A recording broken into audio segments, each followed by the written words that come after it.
Good evening, friends, fellow channel members. Hope you're all doing well. Happy Monday. Oh, temperature's much better today, isn't it? For those of you that don't like the heat, that's me. A little heat wave towards the end of last weekend here in the UK.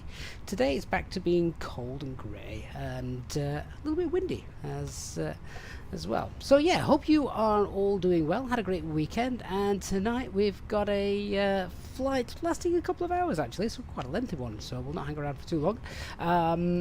Yeah, we are in we're in Copenhagen.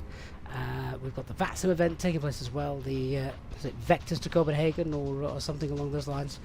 So yeah, it should be a good night.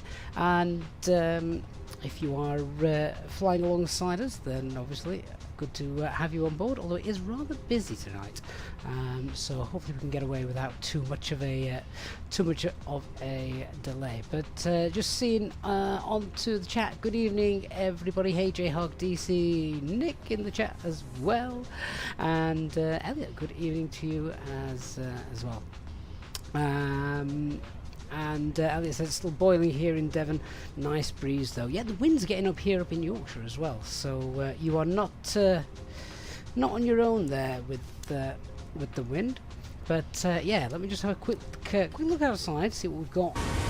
Oh my god, that's loud. Let's have a quick look away from that, shall we?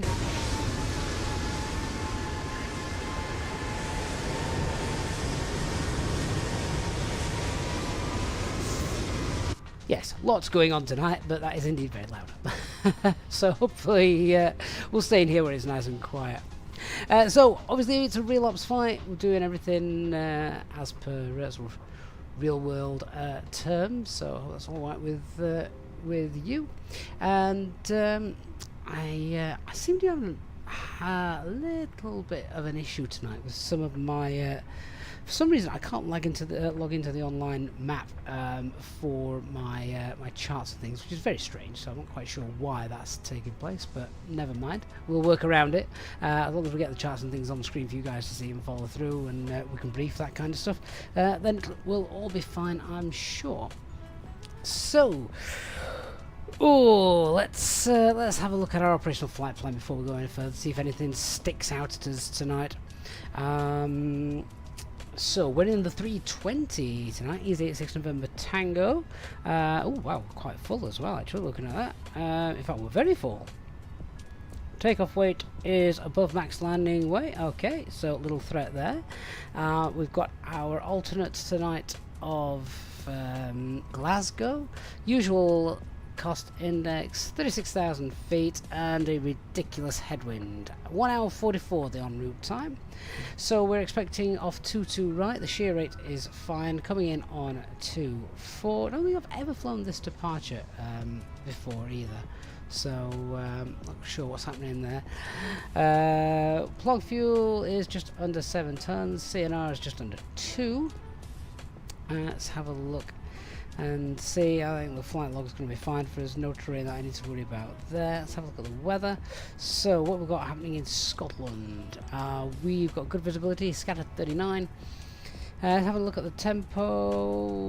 Light drizzle, visibility down to 5 kilometers, and yeah, drizzle and rain pushing in as the evening moves in, but nothing that I think is going to prevent us from getting in there. Glasgow is looking very similar. We've got Newcastle as well. Oh wow, winds gusting at Newcastle, 32 knots. So that'll be interesting if we end up there.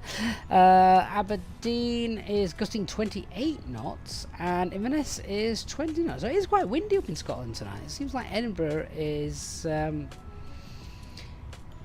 Edinburgh has the potential to get that as well a little bit later on, gusting 25, but most of that is a headwind, so be fine.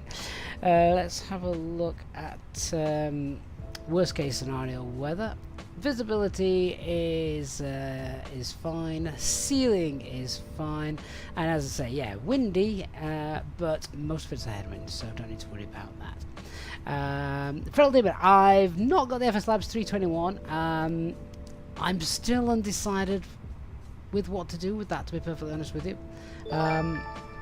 So Nah, still need convincing. I'm a Phoenix, fully subscribed member of the Phoenix fan club.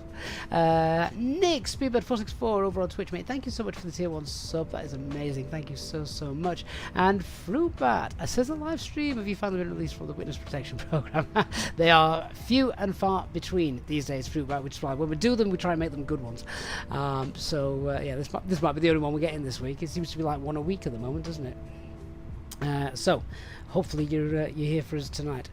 So yeah, the weather looks fine with all the alternates and stuff like that. Quick look to see if we've got any daft things in the no times that are going to affect us this evening.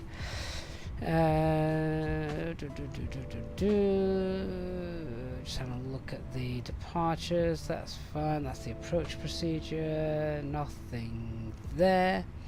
I like that. Do not link star with ILS procedure without clearance from ATC. That could do with going in the VATSIM no times as well, actually, for here.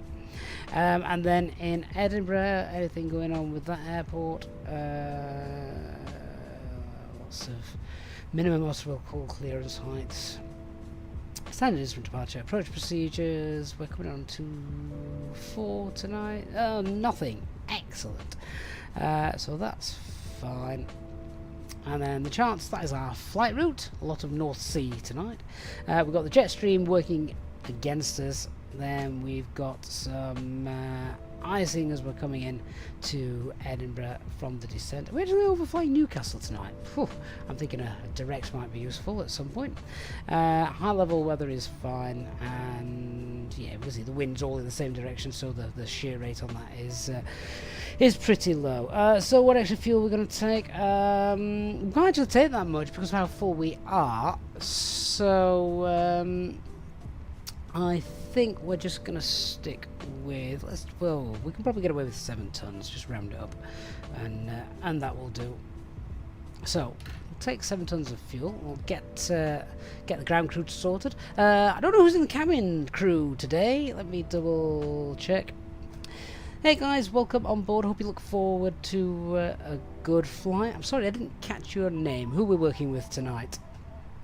So hopefully we've got someone intelligent and not grumpy. Oh, I'm Mary Smith, the lead flight attendant for this flight. We've got a few others with me, like Tom, Sarah, and Jake. We're all from England, you know, just trying to get through this low-cost airline gig. Right, okay, well, we're going to start refueling, and then if you want to start preparing for boarding, then let's crack on. Okay, ground services, 7 tons of fuel. Okay, Captain, I'll get the crew ready for boarding. Cabin crew, let's crack on and prepare for boarding.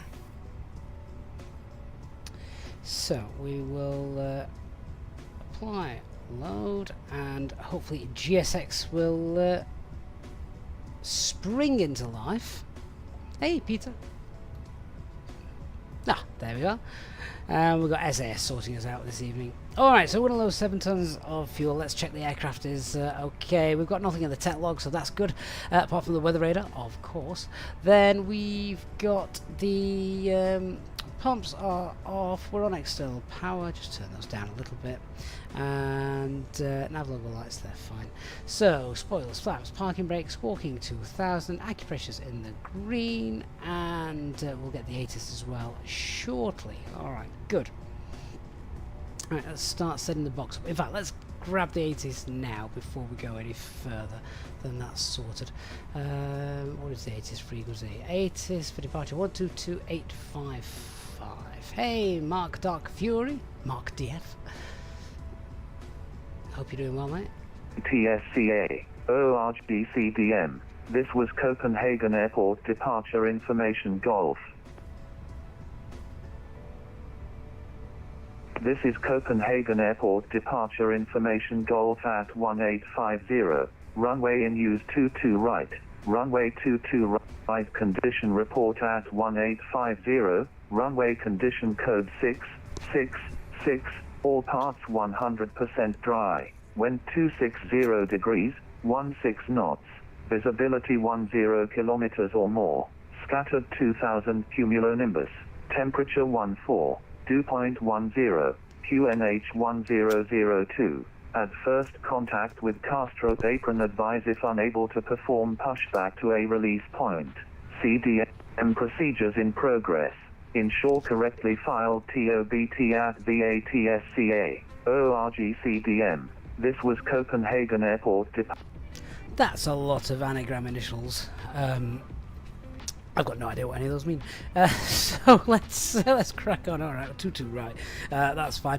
I don't think we can do specific pushbacks, but I don't think we need it too much here, so we'll be all right. Okay, let's set the aircraft up.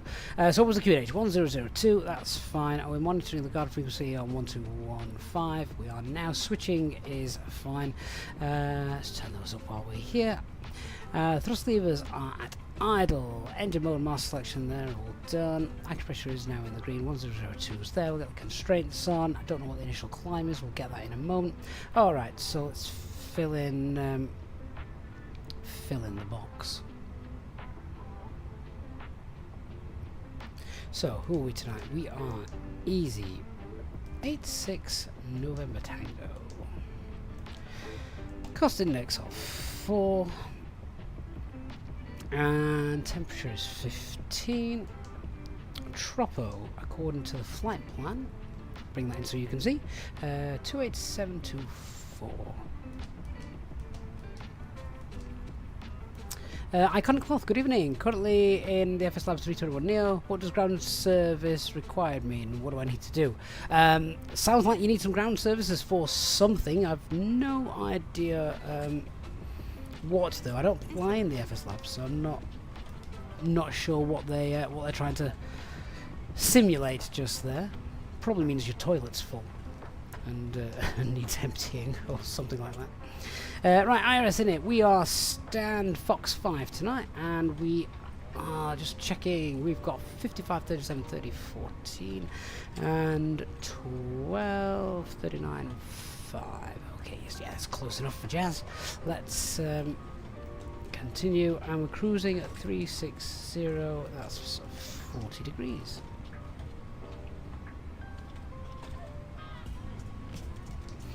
Alright, so planned departure 2 right on the Un1 Charlie.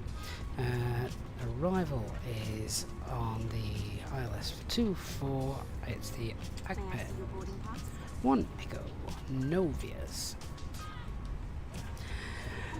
Flight plans got us down for 591 miles. We've got 594 in the box. That's fine. Radnav page. Just hard to chew the Castro. VOR as well. Let's do the zero fuel weight, etc. In fact, let's just have a look at the quick look at the preliminary load sheet. Then we can get our data off that. So, what have we got? 2 load sheets. Accept that. So, yeah, zero fuel weight 62.5. Takeoff weight is nearly 70 tons. Yeah, that's quite heavy for a 320. So, zero fuel weight CFG is 32.6, and our takeoff weight CFG is 30.8. Okay, back to the init B, and so I've just actually drawn. I've just drawn on my on my e-face with my pen. I got my pen in my hand there when I was trying to program the what is it? I'm now frantically doing what all children used to hate, which is when their mothers lick their fingers and wipe their face with it off a tissue. Ugh. I'll have to clean that at some point. Right, what we've got here, this is CTOT 2222 unplug time, so that gives us a 22-minute taxi time. Okay, let's see if that actually comes to fruition. Alright, zero fuel weight is 62.5, the CFG is 32.6, the alternate is, let's call it 0.9, and we'll do fuel planning.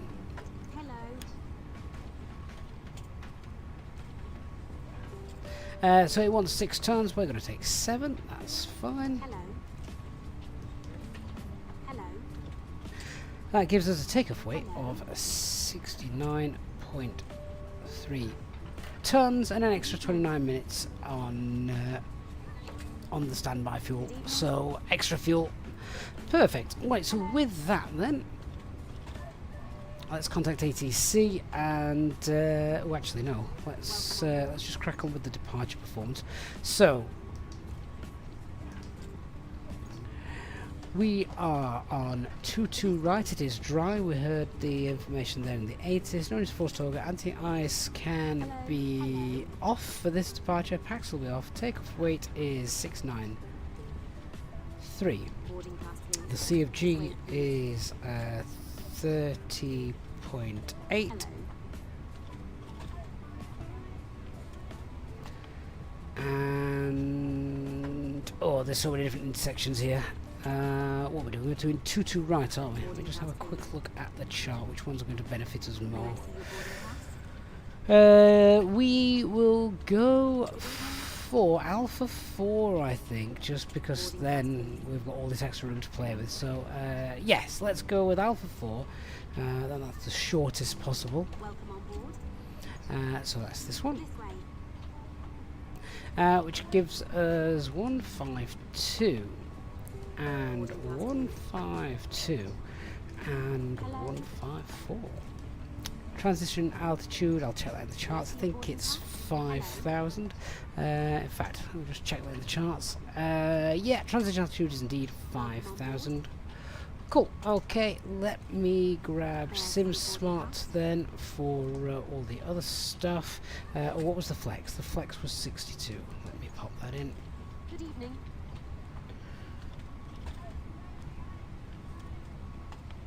Welcome on board. Good evening. Right, just sort SimSmart out. Yeah, not quite sure why I couldn't log into the online route. Online map, but never mind. Welcome to everybody who is coming into the chat. Grab yourself a drink. We are just boarding. Good evening. Boarding pass, please. 22 right. Okay, 1014, 1014. Normal stops now make that 8014. No, it doesn't. It makes it 814. Ignore the 0. This way, please. Engine out, 814. This way. Lovely, and what is the engine out procedure here? 1600 feet, Hello. and it's a right turn to the CDA. Welcome on board. Okay, so secondary flight plan, copy active. Who's ordering drinks? Oh, it's Elliot. Hello, Elliot. Hello. Nice drink to get you going for the flight. Sounds good to me. So we want a left turn to the CDA. Did I say right turn? I meant left turn, obviously. Good evening. So CDA. Let's get that in. Hello. Hold there. Inbound course May I 032. see your boarding pass? Turn to the left. And then back here to Castrop. Hello. We'll be then landing on 22 left, should we need to come back in. With an overweight landing procedure as well, I might add. This way. Hello. See what that looks like. May I see your boarding pass? Boarding pass, please. Okay, so straight out, left turn, CDA, and then there's the arrival, and that line going down is basically the go-around procedure in case we have to go around. Okay, cool, that's all set. So, with that set then, let's contact ATC and see how long it's going to be before we get out of here. So, clearance delivery, 119.905. May I see your boarding pass? Hello. Clearance delivery, good evening, Easy 86 November Tango, stand Foxtrot 5 A320 with information Golf requesting airport clearance to Edinburgh. First EC213, just of delivery, hello, Golf direct, cleared destination, Addon 1 Charlie departure, squawk 6154. Cleared by the Addon 1 Charlie departure, squawk 6154, Easy 86 November Tango. EC86 November Tango, that was not for you, that was for EC213, cleared destination, Addon 1 Charlie departure, squawk 6154. Is that not for us? EC213, cleared Glasgow, Addon 1 Charlie departure, squawk 6154. Oh, he's off to Glasgow. Very close. EC213, read back direct. Apologies, Easy 86 November Tango, ready to copy. EC86 November Tango, cast off delivery, hello, cleared Edinburgh, Addon 1 Charlie departure, squawk 6113, advise your TOPC. Hello.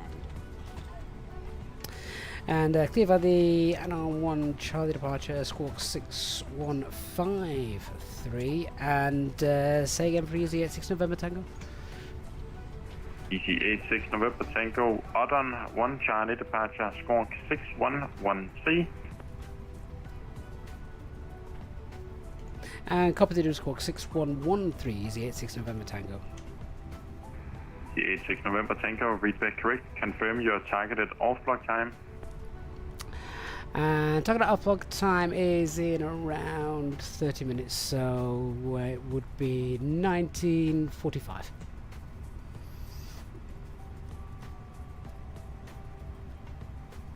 EC86 November Tango, Roger, expect targeted startup time shortly. Ready, thank you, Easy 86 November Tango. EC213, report your targeted off-block time. Okay, let's get that squawk in there. Yeah, we're confused as we had missed the first call sign, and he's going on a very similar route to us. But never mind. Let me just pop in the squawk. Oh, 6113. I wrote down the squawk code for the other Easyjet aircraft. Okay, that's done. And just get the initial climb clearance on here. If it is shown. We haven't actually got initial climb clearance on here, have we? Yeah, interesting.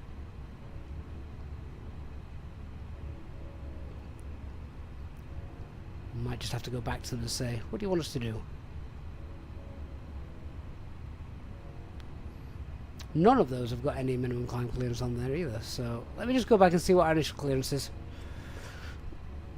Scandinavian 541, we're also fully ready Delta 3 for the pushing start. Base Lufthansa 8 Charlie Juliet, startup cruise for push, contact cast of Avian 121.905, bye.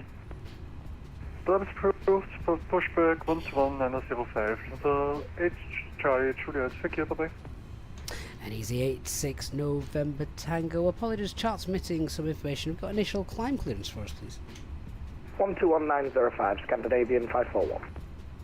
EC86 November Tango, your targeted startup time 1945. No negative, Easy 86 November Tango, just requesting the initial climb clearance, please.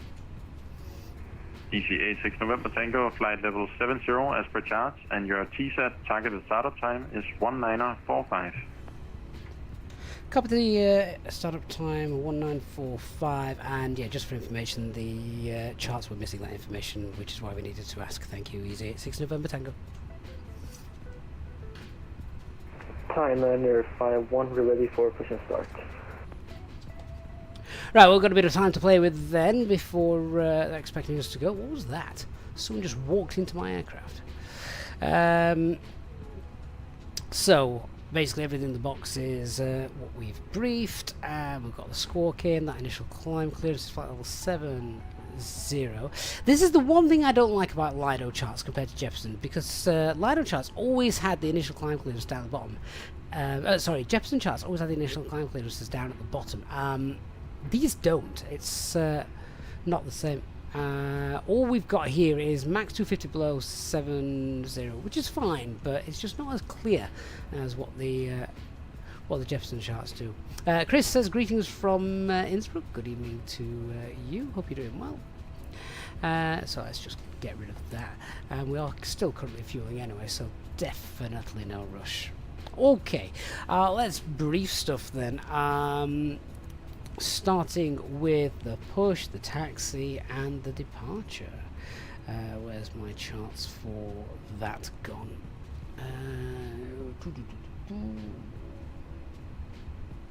There we go. When I use the Navgraph charts that's built into the Fenix tablet, only they're not built in. You do have to pay for them, but I do have Navgraph. So yeah. Right, where are we?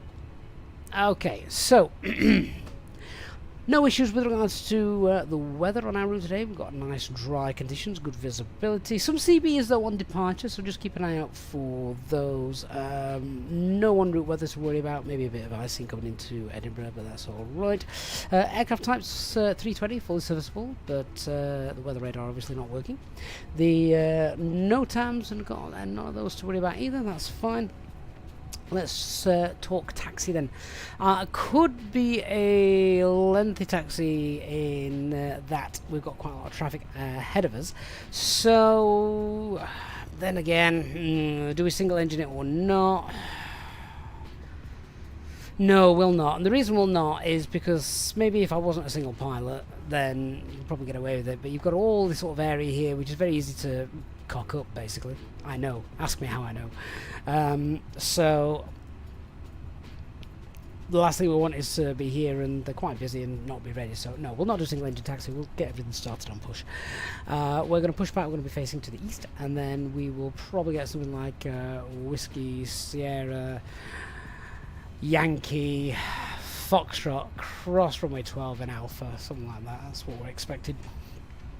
And then we've got intersection figures Alpha 4, obviously we can take any of those. And then for the departure itself, it is straight out. We've got no speed restrictions, right turn pretty soon after departure. That initial climb, flight level 70, little threat there, we're climbing to a flight level, not an altitude. MSA as we depart is 17, then 21 after we pass the waypoint, and then yeah, so we're basically no speed restrictions. Let's manage speed and clean up and go.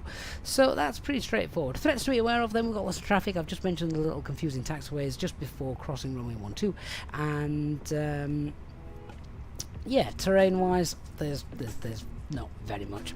The engine out procedure, if we lose an engine after V1, then we are we'll pull heading so we don't make that right hand turn. We will continue to fly straight out, level off 1600 feet so we can accelerate, clean up the aircraft when then we will sorry, level off about 900 feet. Then once we're above 1600 feet and clean up, we can make that left turn to our CDA holding point, which is in the secondary flight plan. Decide what we're going to do, maybe burn off some fuel and come back in for a overweight landing. Okay, so I think that's us about done. No point requesting push and start because we've got another 15 minutes or so to wait. And let's just check, we've got 7 tons of fuel loaded. There we are, that's done.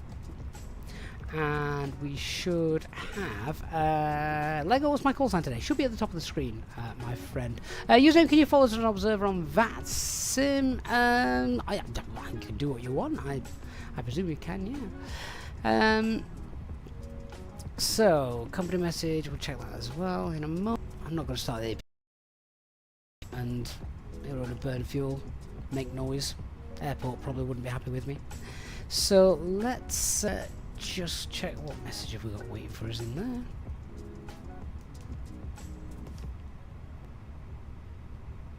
That's the final look. 69.6. Ooh, that's slightly heavier than planned. So I have to redo some calculations then, aren't we? The C of G and the zero fuel weight C of G, however, but we are heavier. We are now 69.6 tons, so we just need to redo some calculations. Have we got a circle of doom? Someone's just said. We've got a circle of doom? Anybody else have an issue? Stream. Maybe refresh it. Seems like we're okay at the moment.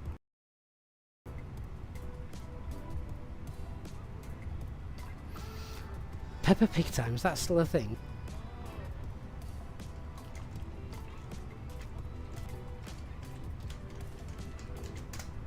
Not quite sure why that is. I blame lots of... Oh, apologies for that. I'm not quite sure how we can do that. Can lower the... As it seems okay for me at the minute.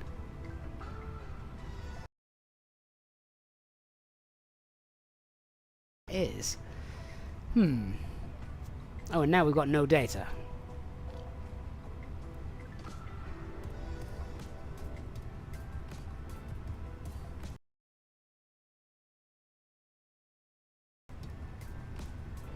Okay, what we might do is we might just restart Streamlabs.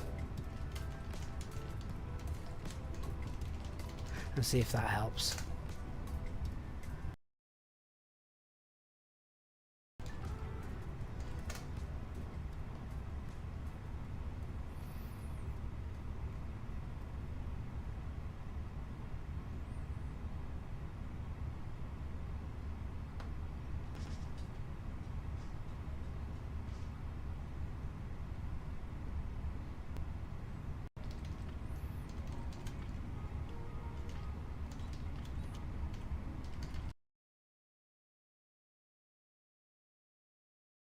Hopefully things will be starting to come back.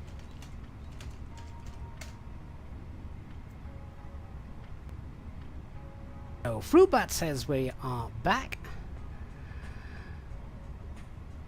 How long?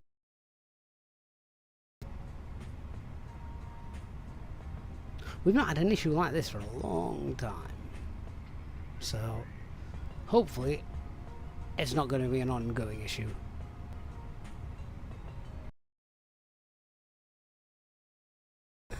No, this is true. You just have to swipe down and refresh. Well, we've got anyway because we've got 50 minutes to go before we can actually do anything. What we were about to do though is just rerun the takeoff figures because we are heavier. 69.6. So let's just update that. Recent 54, 62, and 1. Oh yeah. Okay, so that's not actually changed. So that's fine. Oh, I wonder what's causing the issues then. Very annoying when it happens.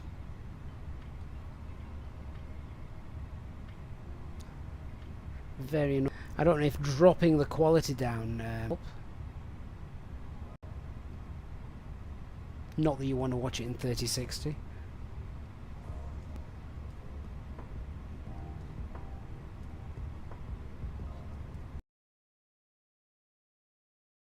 I don't know what to do, what to suggest.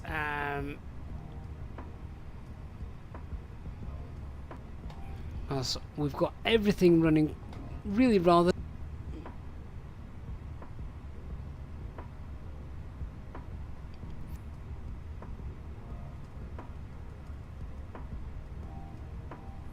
Andy64 says the stream does keep disappearing for a little bit.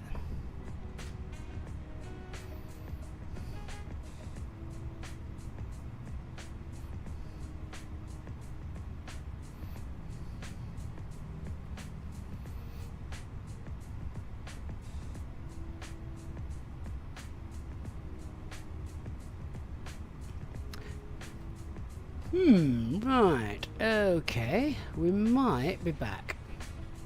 Might. And if it is working, it wasn't the router I reset, it was actually the power line adapter.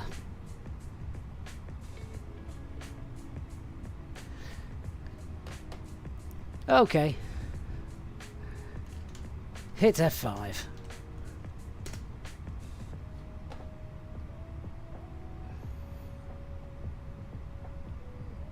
And fingers crossed, we might be okay. I'm waiting for you all in the chat now to say, I can hear you, I can see you, it's fine. I need to move the thing around so you can see it. So it wasn't the router I reset, it was the power line adapter in the office. Right, we've got startup in about 5 minutes, so, or less than that actually, so let's get that APU up and running. We'll do the cockpit prep checklist as well. So our aircraft acceptance has all been completed. Refueling is done. The fuel quantity is 7 tons and checked and balanced. Seatbelt signs are on. It is. We have the 3.5 greens and bar F is 1002. Oh, right. Fingers crossed. This is going to hold for us. Cross everything. Hey guys, apologies for the delay. We had a slight technical delay and we've also got traffic ahead of us, so we've been waiting for our slot, but hoping to get going in the next 5 to 10 minutes. Just let the cabin crew know what's happening. All right, Captain. I'll let the crew know. Cabin crew, just hang tight for a bit longer. We might be delayed for another 5 to 10 minutes. We'll get on frequency as well. Nixon 2 Charlie departure, squawk 1740. I'd have been gutted if this hadn't worked as well, given how rare we get to stream nowadays.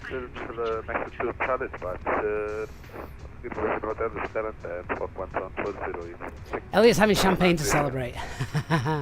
EC6937, repeat quick. Confirm your GOPT is 2005. Sorry? EC6937, confirm your targeted startup time is 2005. April, EC6937. EC6937, roger. Your targeted startup time is 2005.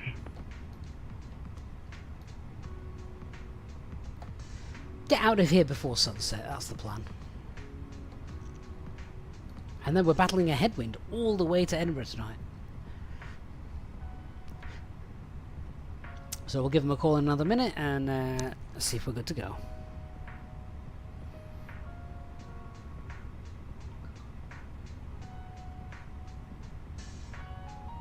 Captain, very good evening, France. Pavley wants a window seat. No problem, if there's any left. Stand by.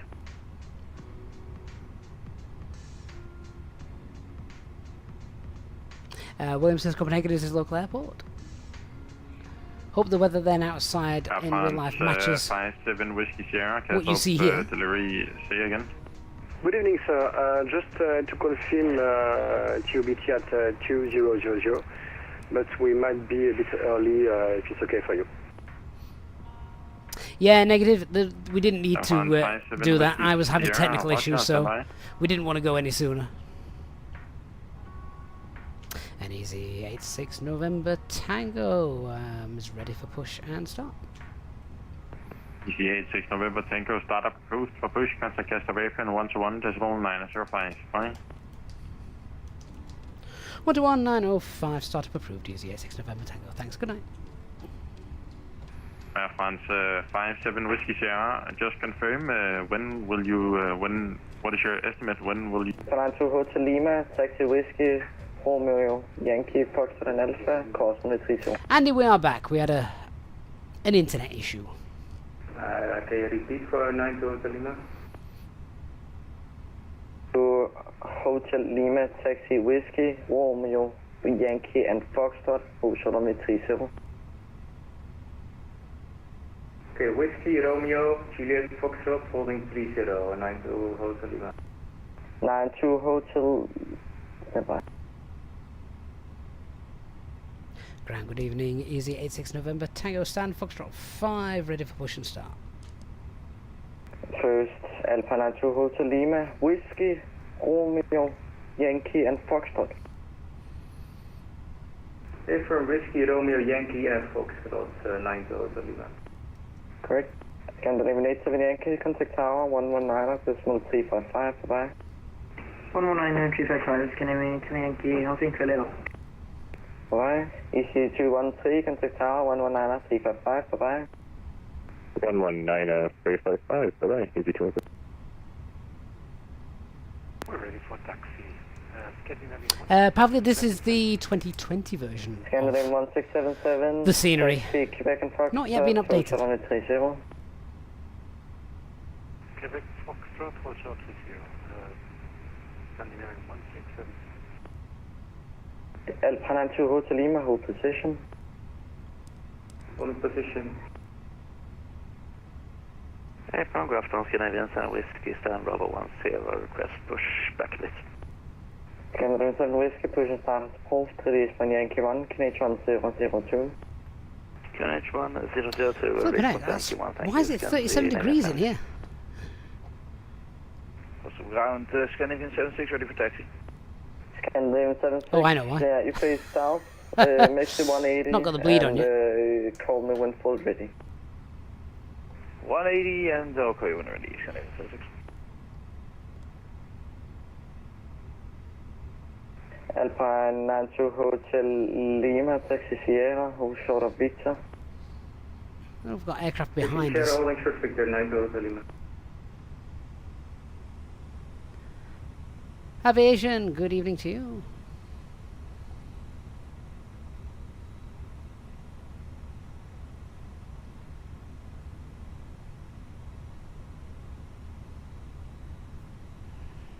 And Easyjet 6 November Tango when ready. We're able to push and start. Easyjet 6 November Tango, push and start as opposed. Face west on Whiskey, Canadian 1002. Push and start food facing west. Copy QNH 1002. Easyjet 6 November Tango. Thought we'd just give him a little Alpha 92 Hotel Lima, taxi Yankee and Foxtrot, hold short runway 30. Yankee Foxtrot holding 30, 92 Hotel Lima. Ground Scandinavian 76, we done the 180, we already started. Scandinavian 76, taxi Tango on Whiskey, taxi Tango, hold short of Flying from Copenhagen to Edinburgh. I'm Mary, the lead flight attendant, and with me are my lovely colleagues John, Sarah and Mike. We're all from England, just like the airline, eh? Right. Now before we take off, let me give you a quick safety briefing, alright? I kind of want to listen to this. First off, buckle up your seatbelts. Just pull the strap across your lap and click it in. To unbuckle, just press the button, simple as that. If the oxygen masks drop down, just pull it towards you, put it over your nose and mouth. I need to breathe run normally. the before start Don't worry about checklist. the kids. Put Cancel yours on notifications. first. 1677, contact Now tower, about the life 119, vests, they're 355, under your bye-bye. seat. In case of Parking an brake on. emergency, Takeoff pull it out, data. put it over your head and pull the straps 152154. to tighten. Don't inflate it inside Windows the plane. closed. Do it Heads outside if on you flight have mode. to, alright? Doors And closed if we mount. have to evacuate, Beacon light leave on. your luggage behind. It's not worth it. Trust me.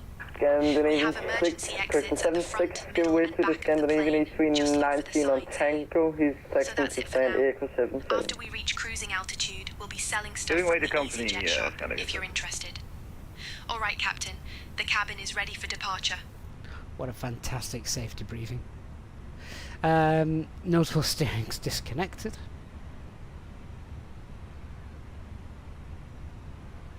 Alpha 92 Hotel Lima, contact tower, Say 119, Intentions is 355, responsible bye. for our cabin crew. 190, bye-bye.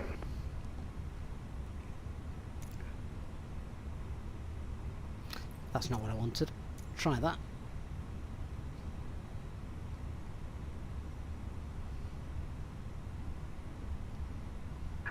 Release parking brakes. And parking brakes released. Commencing push. All engines clear. Start at wheel.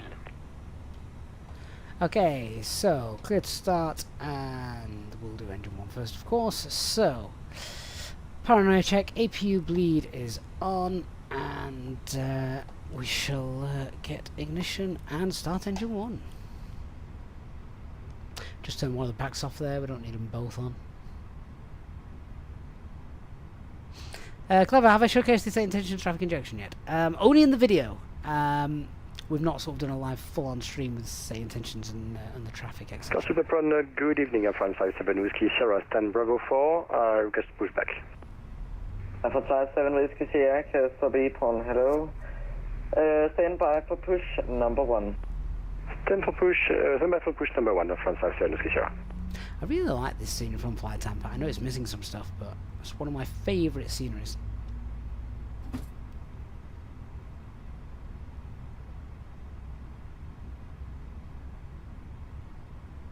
Havation easy stops with the packs is off for takeoff.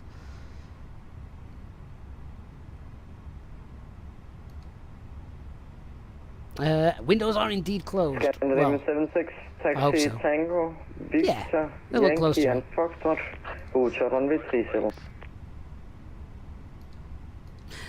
Okay, good engine start on 1, Victor, starting Yankee engine 2. Foxtrot, holding short of 30, scanning in 10-6.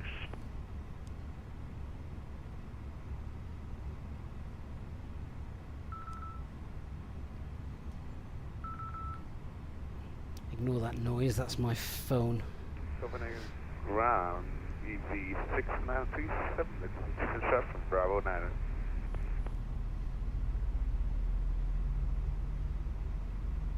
East 6937, set squawk 1740. Roger, Wilco, just a second.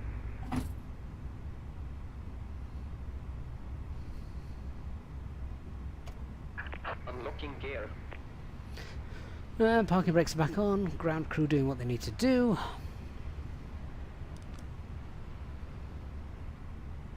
And engine 2 available. After start flows. Ground, stop as in set. East 6937, push and start is approved, face out and Papa, QNH 1002. Switch and start is approved, speed. South QNH 1002, EV 6937. And the after start checklist. So anti-ice is off. ECAM status should just have a pack warning. Yeah, ignore the side stick, that's fine. Pitch trims 30.8 and rudder is neutral. Pipe has been removed. Left is clear, right is clear. And of course, seeing that Emirates gorgeous 350 tonight just reminded me that we've got an airspace closure in place, haven't we, at the minute? Oh, sorry state the world is in. Taxi Yankee Alpha, route runway 30. Yankee and Alpha short 30. Okay, we're good. Pins removed. Clear on the left. Question Alpha 57 Whiskey Sierra, push started. And presumably we're clear on the from right. Yankee 1, QNH 1002. All aircraft be advised. Approved, ready to send Yankee 1, QNH 1002, 157 Whiskey Sierra. And ground Easyjet 6 November Tango's ready for taxi.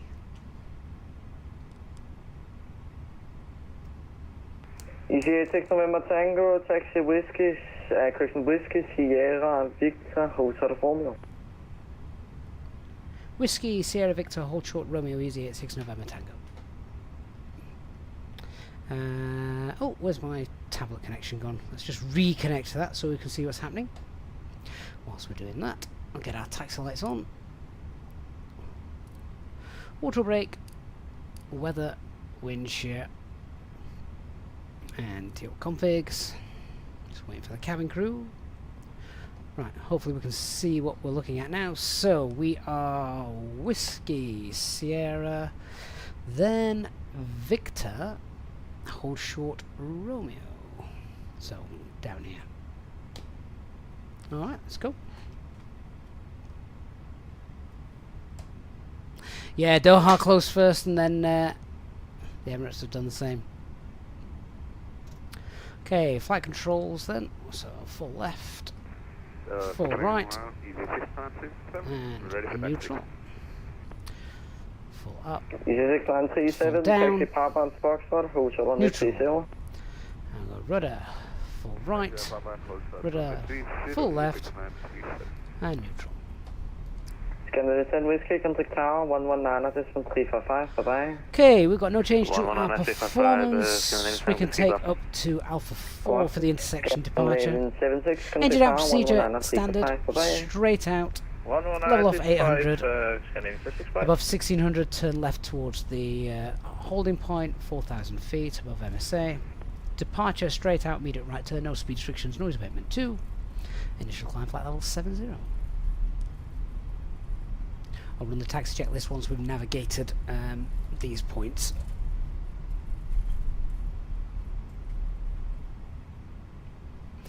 And then brake check. Tony says Dubai looks to be open again. Oh, that's good news. I mean, if Dubai closes, that really is big news. Not that Qatar closing isn't big news, but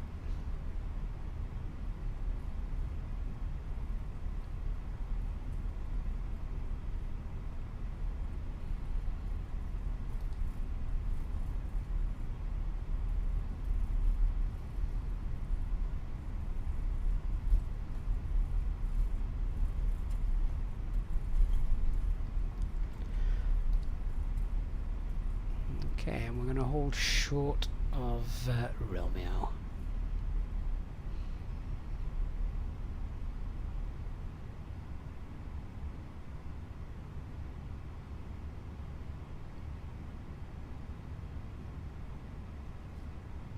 Easyjet 6 November Tango, taxi Yankee and Foxtrot, hold short runway 30. Taxi Yankee Foxtrot, hold short 30, Easyjet 6 November Tango.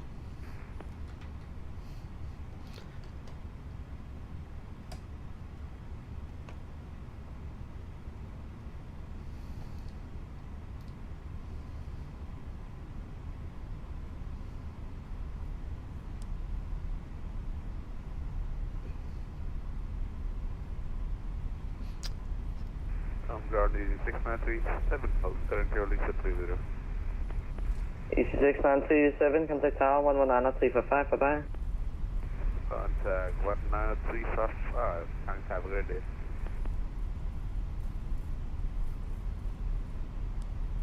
So the aircraft that is waiting for us is on Delta. God, that sunset looks beautiful.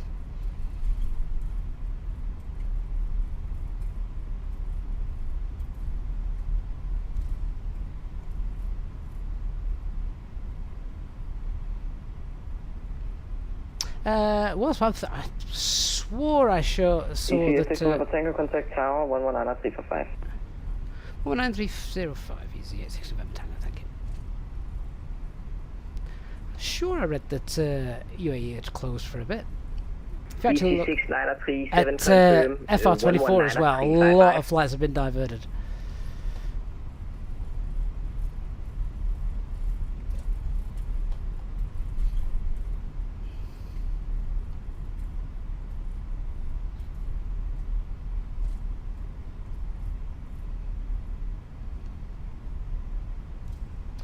What's the tower frequency? 119355, wasn't it? Waypoint, hello, information, hotel current, cleared, Warsaw, CMAX 9 Charlie departure, runway 22 right, squawk 2051. Final wait behind. Behind the company, line up runway 22 right and wait behind, Scandinavian 76. Tower, good evening, Easyjet 6 November Tango, holding short, runway 30. On Charlie, holding short Delta. 2 station calling, I heard you both. First, EC8 6 November Tango, cross runway 30, taxi via Alpha, holding point Alpha 2. Click cross runway 30, taxi and hold Alpha 2, Easyjet 6 November Tango. KLM 36 Yankee, continue taxi via Charlie, hold short runway 12. Via Charlie, hold short runway 12, KLM 36 Yankee.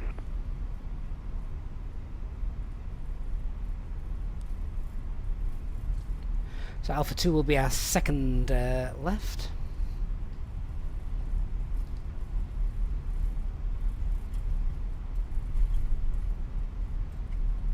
Scandinavian 76, one airborne passing 1000, call departure 124.980, winds 260 degrees, 15 knots, runway 2 to right, clear for takeoff. At 1000 feet to departure and runway 2 to right, clear for takeoff. Scandinavian 76. Easy 6937 behind the departing Scandinavian Airbus A320, runway 2 to right, line of weight behind. Okay, taxi jet list flight controls have been checked. Flap setting is config 1 confirmed. FMA is 152, 154. Climb now blue 152, 7000 blue. Radar and wind shear both on. Engine mode selector is normal. ECAM memo we have takeoff no blue. And EFB is stored.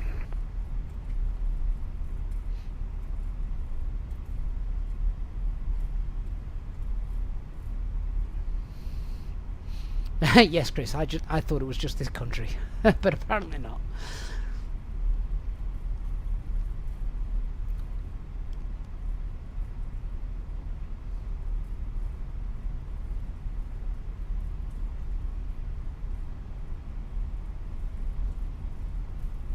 Cabin crew, seats for takeoff. KLM 36 Yankee, call apron 120. Cabin crew, take seats for departure. April 121-630, KLM 36 Yankee, thank you very much, bye-bye.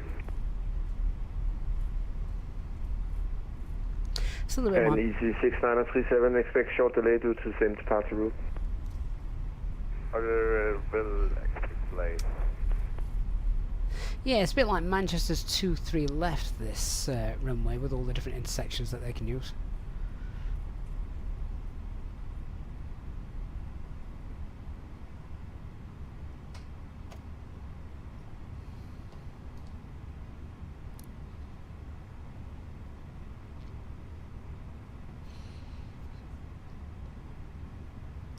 Just got a little company message come through as well, just check what that is.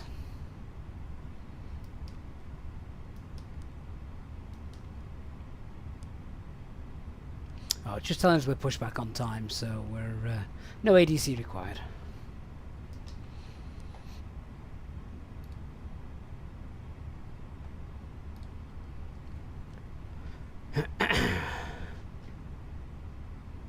Pavel, you're employed by Qatar in Simbit World. Oh, well, hopefully it won't last for long.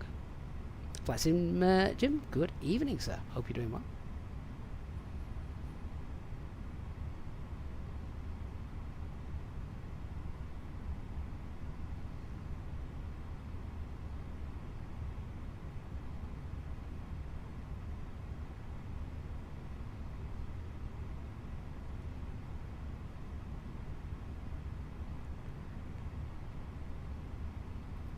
Okay, so flight time's about 1 hour 44 minutes. It's going to be almost 11 PM local time before we get in. But who cares? That's fine. We don't get streamed very much these days. 6937, when airborne passing 1000, call departure 124.980, winds 26 degrees, 15 knots, runway 22 right, clear for takeoff. After departure, contact 124.980, clear for takeoff runway 22 right, easy 65 distance. Castle Tower, good evening, Air France 57 Whiskey Sierra, holding short Alpha, runway 12. Air France, correction, Air France 57 Whiskey Sierra, cross runway 30, taxi Alpha, holding point Alpha 1. Cross runway 30, taxiway Alpha, holding short, holding point Alpha 1, Air France 57 Whiskey Sierra, thank you. EC86 November Tango, runway 22 right, line on wait. Line up and wait, 22 right, easy, 86 November Tango.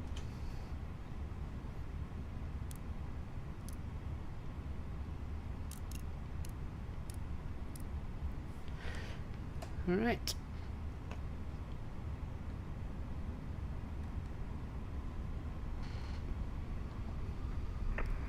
Tower, hello, Charlie Foxtrot Papa Tango Romeo, requesting push and start at General Aviation Parking, stand 106. So, line up checklist. Cabin is secure. Takeoff runway Charlie is Tango Alpha Romeo, 2, call tower, runway 22 right, confirmed. TCAS, TARA, PAX 1 and 2, both off. 118105. 118.105, Papa Tango Romeo.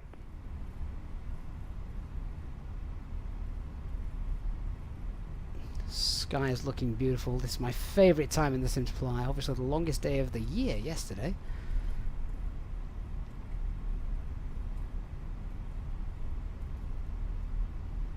EC86 November Tango, when airborne passing 1000, call departure 124.980, winds 26 degrees, 16 knots, runway 22 right, clear for takeoff. After departure 12498 and cleared, takeoff 22 right, easy 86 November Tango. Good night. Air France 57 Whiskey Sierra, behind the departing EC86 runway 22 right, line and wait behind. Behind the departing EG320, line up runway 22 right and wait behind Air France 57 Whiskey Sierra. Engine stable. Set takeoff thrust. And flex SRS runway auto thrust blue. Takeoff thrust Castle set. Tower, very good evening. 2Jet45 Delta on Charlie, approach runway 12. 2Jet45 Delta, hello, enter runway 30, exit Kilo 3, hold short Zulu. Project runway 30, roll down and back at Kilo 3, hold short Zulu, Jet45 Delta. Eating up a lot of runway tonight.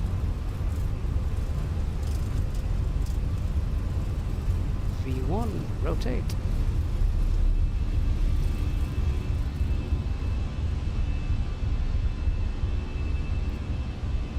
Positive rain. Gear up. A little bit of wind. Nav.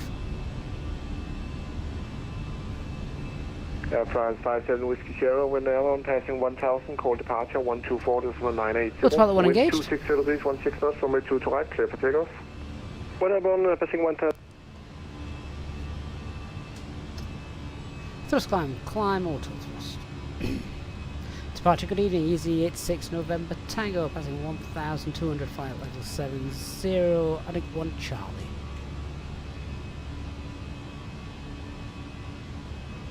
Easyjet 6 November Tango, cast departure, hello, identify, climb flight level 190. Climb flight level 190, Easyjet 6 November Tango. Okay, so packs are on.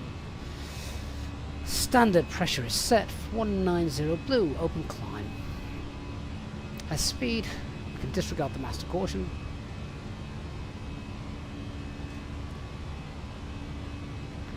Flap 0.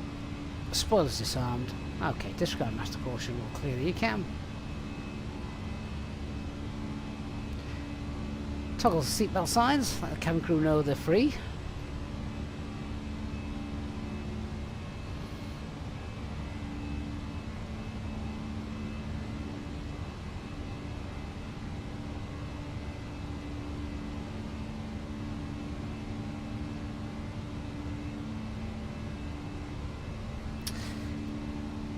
Username, basically say who we are, so Easyjet 6 November Tango.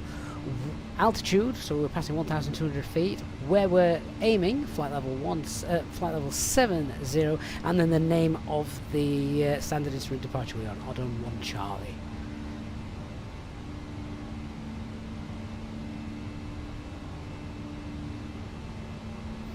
Okay, so check spoilers, flaps, gear, lights. Copenhagen, good evening, Air France 57 Whiskey Sierra, passing 2,000 feet to flight level 70. 57 Whiskey Sierra, cast departure, hello, identify, ooh, got a little bit of rain. 190. Good evening, Owen. Thank you for joining us. Thank you. A little bit of rain on the departure tonight. That's interesting. It's quite nice. I do like the rain effects in Flight Sim 2024.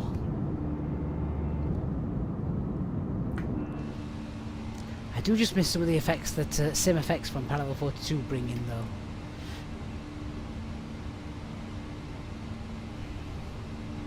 though. Landing lights off as part of the sort of like after takeoff flows. Yeah, you don't have to wait till 10,000 feet.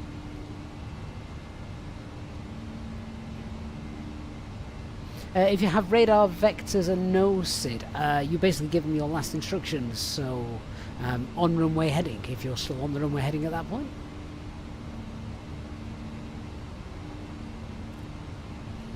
Standby pressure set to standard as well.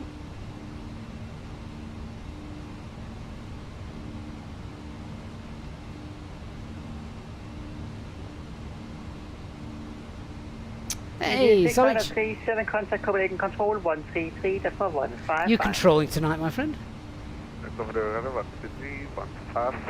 Right, so that's 10,000 Dear feet. guests, you can now use your electronic devices as we have climbed to a safe altitude. Just a reminder, after the snack service, we'll be selling articles from the Easyjet shop.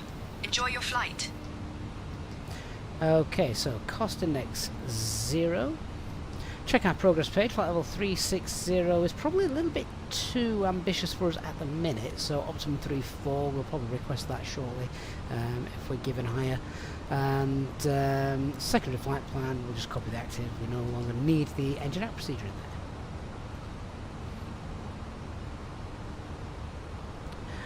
Wait till we just get through this level of cloud before turning the seatbelt signs off. There were some CBs knocking about, so don't know if it's going to be turbulent or not.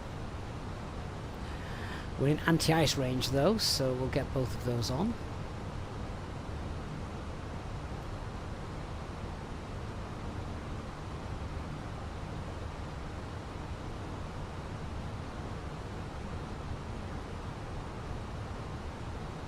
Looks like we might just surf those clouds actually.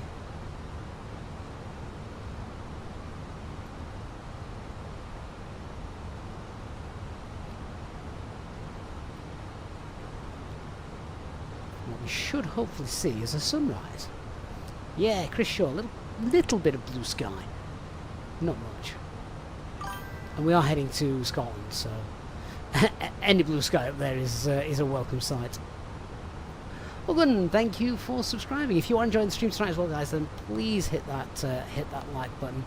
I know I always keep saying it, and that is because we don't do that many live streams nowadays. The more people that hit the like button, it really does help support the channel in a really strong way. So, very simple thing to do, but massive effect. So, thank you, guys.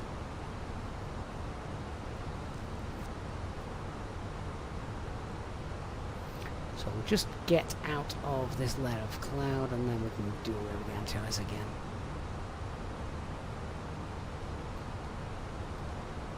There we go.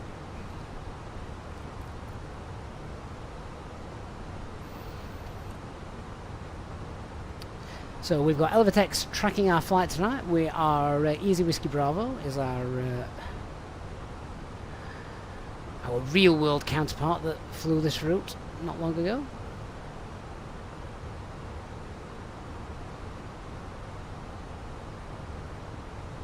And it looks like we're going to lose ATC over the North Sea. The Scottish control's not online. Never mind.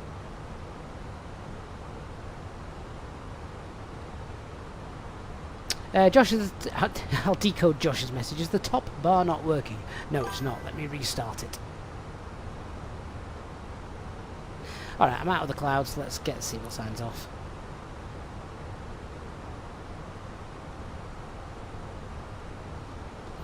Right, let me sort that top bar out for you.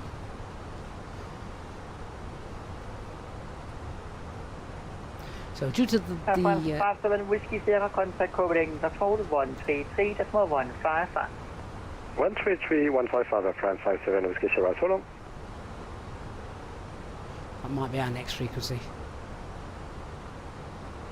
Easyjet 6 number Takeoff contact Copenhagen, control 133.155. Ciao, ciao.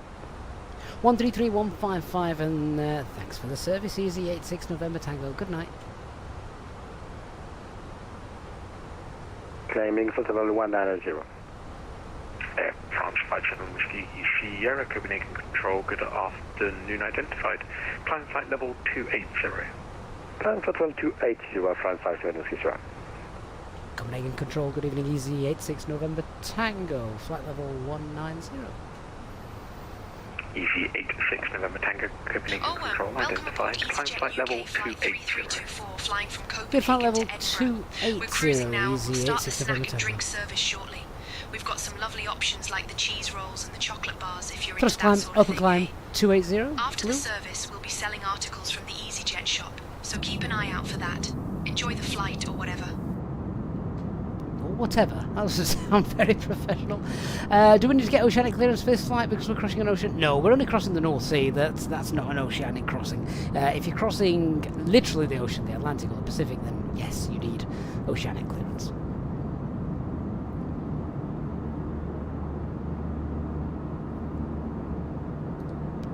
Don't need that today. Our ocean is nowhere near big enough. We'll still be under usual VFR and primary radar. Not VFR, sorry, VHF. VHF comms.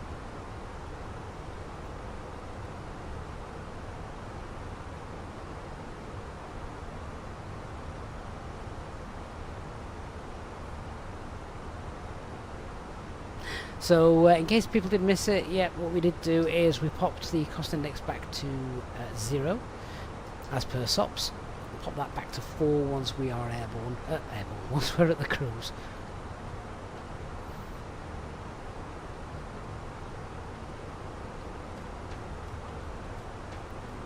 Now we just sort of start to relax a little bit as we're during the climb.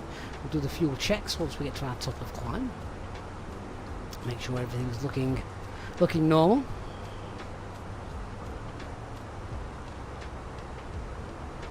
Band of cloud in front of us. I think we might just be able to climb above that before we enter it.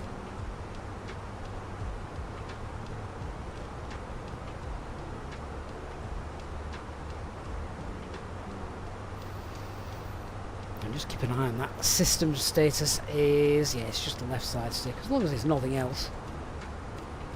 Nothing else is broken that we're unfamiliar with. So it certainly shouldn't be dark when we get to Edinburgh. It should almost just be like a dusk.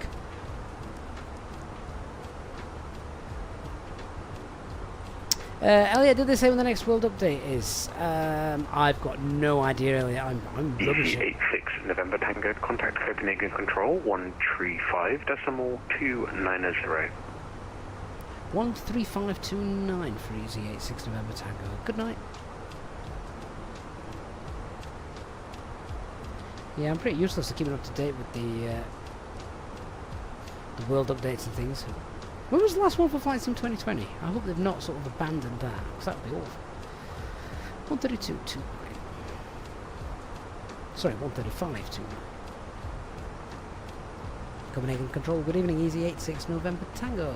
Passing flight level 244 for 280. EC86 November Tango, Copenhagen Control, hello, identified. Proceed direct Surat and climb flight level 360. Direct to Surat and requesting for now flight level 340, Easyjet November Tango. EC86 November Tango, climb flight level 340. Direct Suva and then cleared flight level 340, Easyjet November Tango. And 340 blue, direct Suvat. Lovely.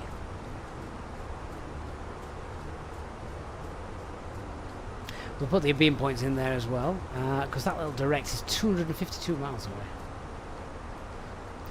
252, that always reminds me of the radio station Atlantic 252. Who's old enough to remember that? Or geeky enough as well, on my old HF radio receiver. Black Dreaming, how does my Flight Sim 24 look? Great. Yours looks awful. Oh, Black. What graphics card do you have? And I have a very modest graphics card. I only run a 3060, and I'm streaming with it. So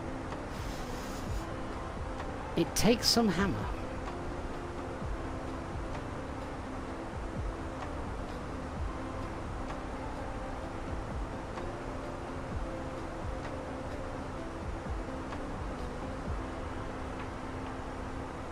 Oh, Chris, you remember it.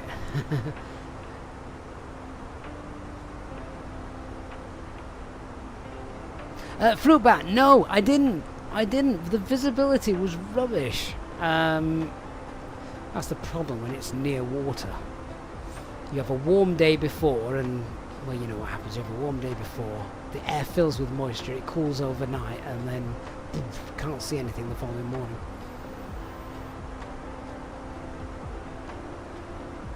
I'm actually going again on Wednesday,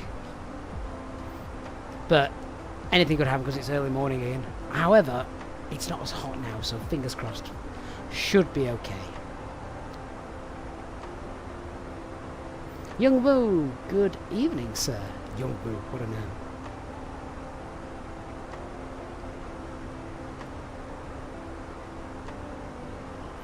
Mark, it is a very tough 3060. Tell you what, I think we need some new thermal paste though.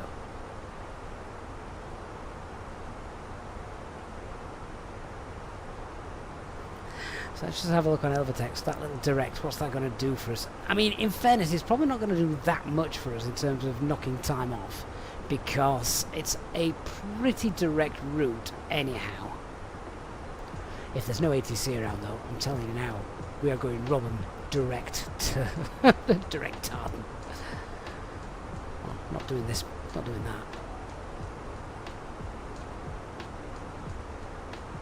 that. Is Elvatex like Atlanta? Yes, it is. It does all the same stuff, but it's free. And I think it's less bloaty. Very easy to use on the system. Intuitive for simple-minded people like me to use.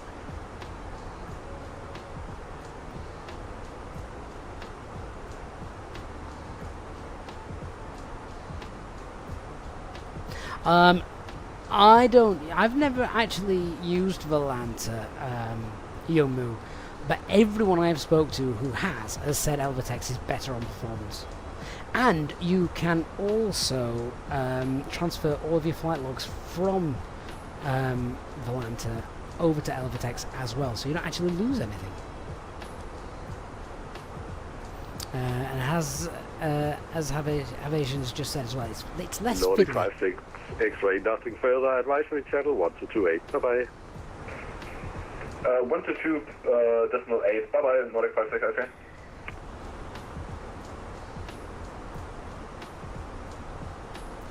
So this is going to be one of those nice chilled out Monday evening streams. We've departed late.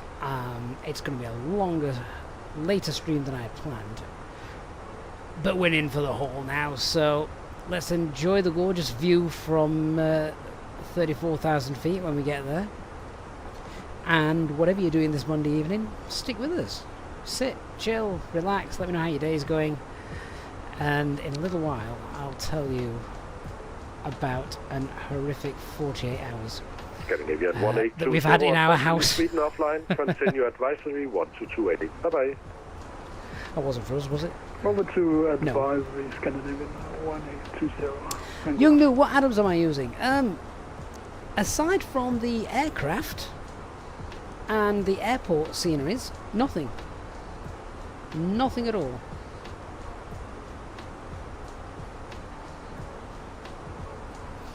Fruit about talking about the lasers. Anyone heard about the mini cockpit overhead and radio management panel? Well, I am excited. I will be reviewing a radio management panel from Wingflex very soon. Now, for those of you who are already aware, I use Wingflex for my hardware. I have their full Wingflex FCU combo. We've reviewed the FCU Cube. The EFS review is coming as well soon. And I also have a discount code. Gets you about 75 quid off, I think, or something like that. I think it's something like Easyjet Sim or Easyjet Sim Pilot,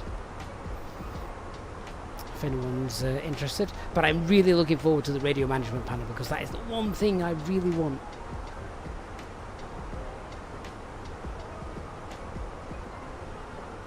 Young Moo, why do we only fly EasyJet? Why no other airlines? ETA 6 November Tango, contact Copenhagen 136.485. Bye bye. 136.485 for Easy86 November Tango. Thanks for the service, good night. Good night, enjoy your flight. 136. What was it? I can't read my own writing. 136.485.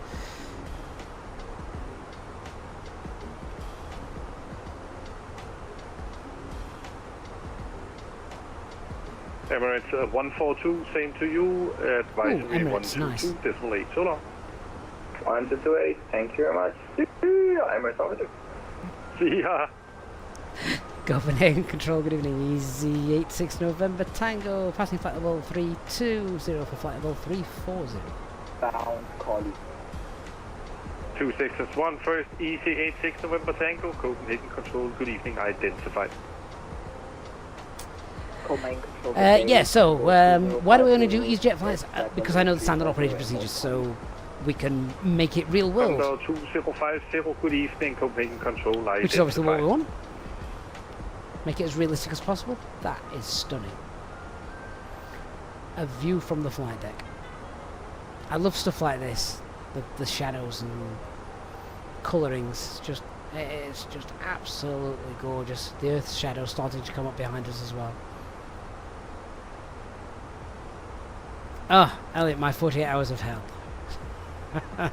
It's one of those you have to laugh or you cry. Or murder something. EC213, I will be closing shortly, so for now, monitor advisory 122.8. No traffic ahead of you. EC213, advisory 22.8, which is... Oh, Elliot, that's a good game. Yeah, go for it. Condor Guess. 2050, same to you, advisory 122.8. Traffic is an easy from east. He's approximately 100 miles, so should be no factor at all. Advisory 122.8, so long. Advisory 122.8, thank you for the traffic information, although we slowly... Okay, we just trained our cruise altitude 340 in the box so it can reconfigure things. Easy 6 November Tango, sorry, I will be closing now, so advisory 122.8. Traffic ahead should be no factor for you. You have another one from your 11 o'clock, same flight level 340, 100 miles away. Should be no factor. Thank you for the information, and thank you for the service, Easy 86 November Tango. Good night. Good night and happy flying. Bye-bye. Right, let's just click over to Unicom. Scandinavian 2 Charlie Mike, same for you. Advisory 122.8, no traffic ahead. 128, have a good night. Scandinavian 2 Charlie Mike. Bye-bye. And there we are. Okay, so Unicom, and we are on board. So Elliot says, can we guess? And he's guessed with plumbing. Do you know what, Elliot? You're not a million miles away.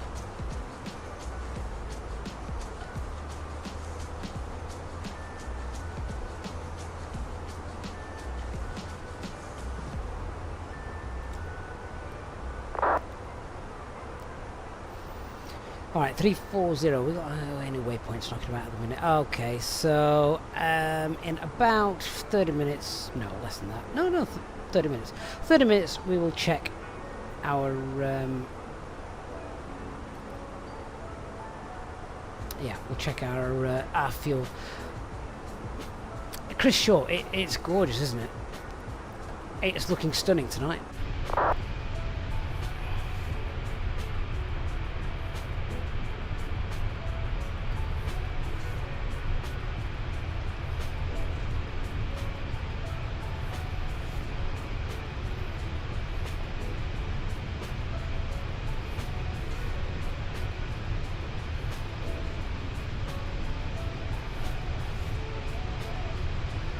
What a view that is. Elliot, washing machine. No, it's not. Are you assuming I use a washing machine? Was it the children? Wasps? No, absolutely nothing to do with the children. I know, I was surprised as you are.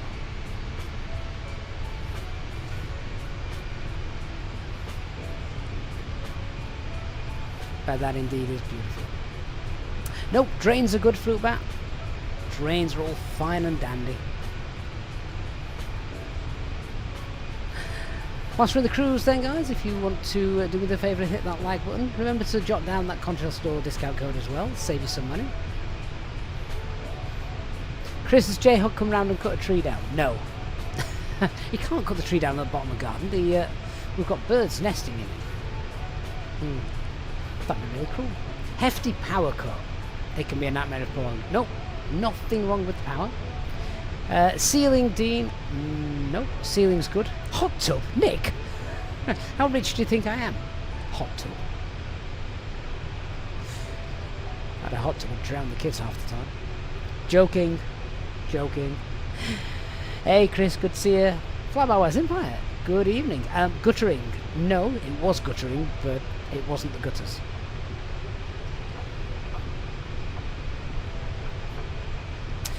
Wasps, clue time.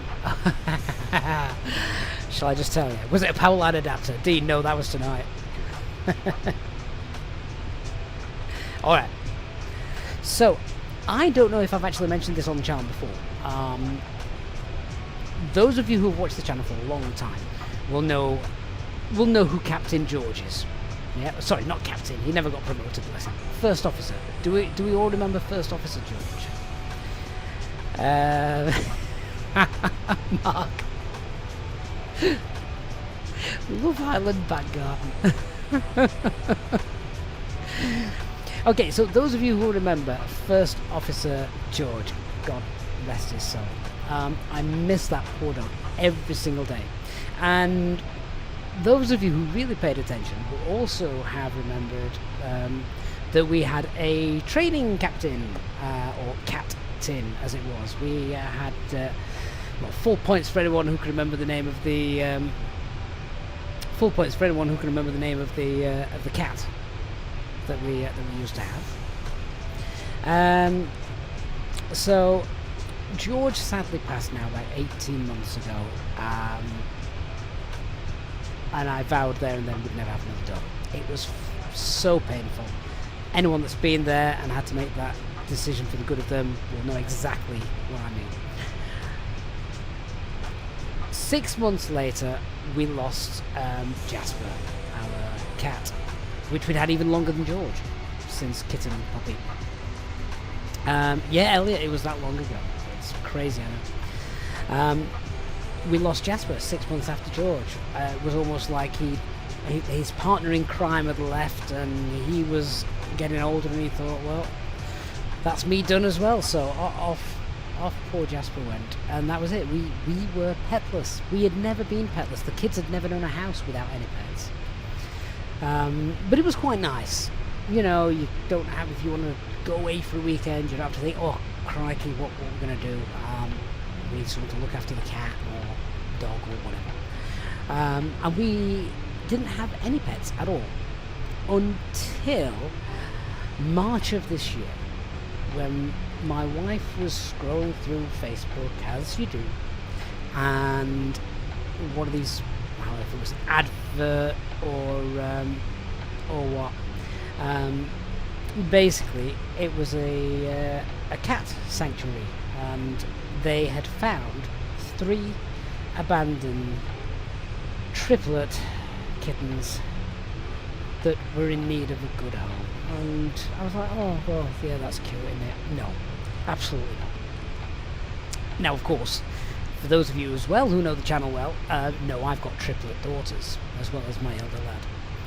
And this post kept getting put on our Facebook feeds that they were doing really well, they'd taken them in and they were looking after them, but they needed a family to adopt the 3 kittens because they were bonded kittens. They didn't really want to split them up because they snuggled up together, they were safe together, they loved each other, and they needed a family to take all 3. And I was, yeah, that's cute, but no, absolutely not.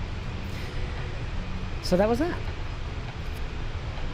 2 or 3 weeks later, fast forward, and the post came that they'd had these kittens long enough that sadly they were going to have to split them up and offer them out individually to families, as no one was able to take them, and the bonded kittens, the bonded triplet kittens, were going to be split up. So then my wife showed me this, and in a moment of complete weakness, I thought, we can't let them split them up. We can't let them split the triplets. Could you imagine if they did that to our kids? Believe me, I've tried. No one wants them. So we've got, and the kids found out about this as well, and they were like, well, you can't let them split them up. If I swap them for the kids' room, that's a great idea. I'm like, well, but we can't let them get split up, can we? So yeah, I agreed.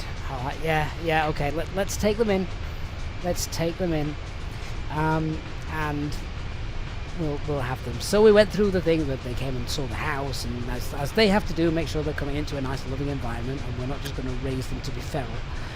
They Elliot, I'd be the same, just give me the cat. So yeah, I took we took the cats in. Hang on, just check that we're not like beeping away with anything. Oh no, we're fine. So yeah, I took the cats in. Well, the family did, and we got these 3 cats, and well, kittens as they were then. And obviously, you've got to keep them indoors. In fact, the charity said because they were about 6-7 months old now, and they'd been through a lot. We had to keep them indoors for about at least 6 months. Not 6 weeks, 6 months. I'm like, I'm fine with that. We'll keep them in the house. I mean, the house is over 3 floors. They've got plenty of room to run around and explore, so that's fine. And we kept them sort of in the we kept them in the kitchen, But obviously with the litter trays, as you know, if you're not careful, they can be stinky. So what we did was we always had the windows open. Now this is okay, there's a big blind in front of it, but it's a slatted blind. But there's a big blind in front of it, and the kittens just never bothered, even though the windows were open, and that's fine. And those windows have been open since March, and the cats have never been out. Saturday morning, my wife was working early, so her alarm went off at 5:30. And it's been really warm, hasn't it, this week? So overnight, and I tell this to anybody, learn lessons from those in Spain. Overnight, open all of your windows. So our cats are locked in the kitchen, but they've got those little windows open with a blind in front of them, and they pay no attention to it. But they're locked in the kitchen. The rest of the house, I open every window as wide as possible overnight, and it lets all the cool air in. So my wife's alarm goes off at 5:30 Saturday morning, and I think, oh, I'll just get out of bed, and it'll start to warm up a bit soon, so I'll just go and close all the windows. And then that's it, keep them closed for the day, and it keeps the hot air out, keeps the house nice and cool. So I got out of bed, I went into the living room. Now, I was still very sleep deprived at this point. I'd not put my glasses on, so I couldn't really see properly. And I went into the living room and closed the window, which is actually on the first floor of the house, our living room. And I closed the window. What's that in the garden? I blinked a few times. I can't see without my glasses properly. There's a cat. There's a cat in the garden. It's black and white. Where's that from? Didn't know the neighbours had a black and white cat. I walked back into the bedroom where my wife was getting ready. I says, there's a cat in the garden. She says, what colour is it? I went, it's black and white, like ours. And I thought, oh, sugar, or words to that effect. I went, let me get my glasses. So I put my glasses on, went back into the living room, and I looked out, and yes, it was one of our cats. One of our cats was in the garden. They have not been out of the house ever since they moved in March. And I then looked out a bit further, and there was another cat. I was like, oh, sugar. So I screamed to my wife, oh, wife, the cats, they've got out. They're in the garden. So we sort of ran downstairs into the kitchen. And they are very food orientated, these cats. I suppose most cats are. So yes, we went in and opened the big sort of patio French doors and shouted them and said, come, what the hell are they called? Cat 1, Cat 2, Cat 3. Come on in, and shaking the food bags and the bowls and that. And eventually, they came in. Only 2 of them had got out. One of them had not got out. And the reason for that is because our slotted blind, 2 of the cats had managed to somehow climb up it, discovered there's a break in the housing infrastructure, thrown themselves out the window and hoped for the best. And the other cat is bigger than the other 2, and I just basically think it was too fat to fit through the blind. So, yeah, they had an escape. And when we were calling them back in, the stupid cats, instead of coming in through the big wide open doors, well, that's not the way they got out, is it? So the only way they came back in was to jump back in through the window, destroying the blind in the process, and knocking everything off the window bottom into the sink. So I wasn't best happy that morning, but we got them back. So I said to the wife, well, we're just going to have to leave the windows now sort of on vent. We're going to have to lock them. We can't have them wide open anymore because they're just going to continue doing this from now on. So yeah, that was it. So sorry cats, that's it. That was your one-time experience. But they knew now. Oh, there's a garden out there. There's trees with potentially birds nesting in the bottom. So we need to get out. And they kept jumping up at the window occasionally, and we kept taking them away. Like no, that's it. You're locked in. Anyway, the day progressed, and that was that. It was fine. They lost interest. Put them to bed that night, but this time made sure the windows were closed. So, got up the following morning and woke up. I went out onto the landing again just to close all the windows again upstairs. And I thought, what's that noise? And I'm listening to it. I'm thinking, I have no idea what that noise is. Sounds like water. So I went downstairs. Well, I'll go and clean the cats up and let them upstairs to go and see the kids. Favourite time of the day for the kids. And I walked into our kitchen. And what must have happened at about 1 or 2 a.m. in the morning, 1 or 2 of the cats decided to try and escape again out of these locked windows, failed, and as they fell, they hit the hot water tap. Couldn't be the cold one, could it? They hit the hot water tap, turning it on as fast as it could run. The tap is one of those swing taps which either points into your drainer or down the sink. This tap was just in the wrong place. It wasn't pointed at either, it was pointed at the side. And for what must have been 4 or 5 hours, had run hot water at full pelt in the kitchen. And I walked into that kitchen and it was a sauna and a swimming pool at the same time. And literally I walked in, my glasses steamed up instantly, the walls were dripping with condensation and water, the lino floor is soaked and now starting to bubble up as it does when the wood absorbs the water. And I don't even know what I said. I screamed to my wife and we yelled to the kids, get every towel in the house that you can find. And we just opened the doors like, cats, get out. I opened the French doors like, I don't care if you don't come back, get out. They shot off into the garden. And we just took stock. This water had flooded the entire floor of the kitchen.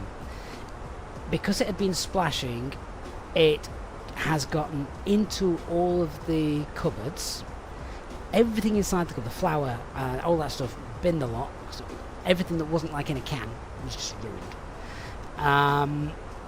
And yeah, now after a couple of hours of mopping everything up, literally with every towel in the house, emptying the cupboards, drying everything that was in the cupboards, salvaging anything that we could, trying to cool the kitchen down because it was so hot and humid, it was awful.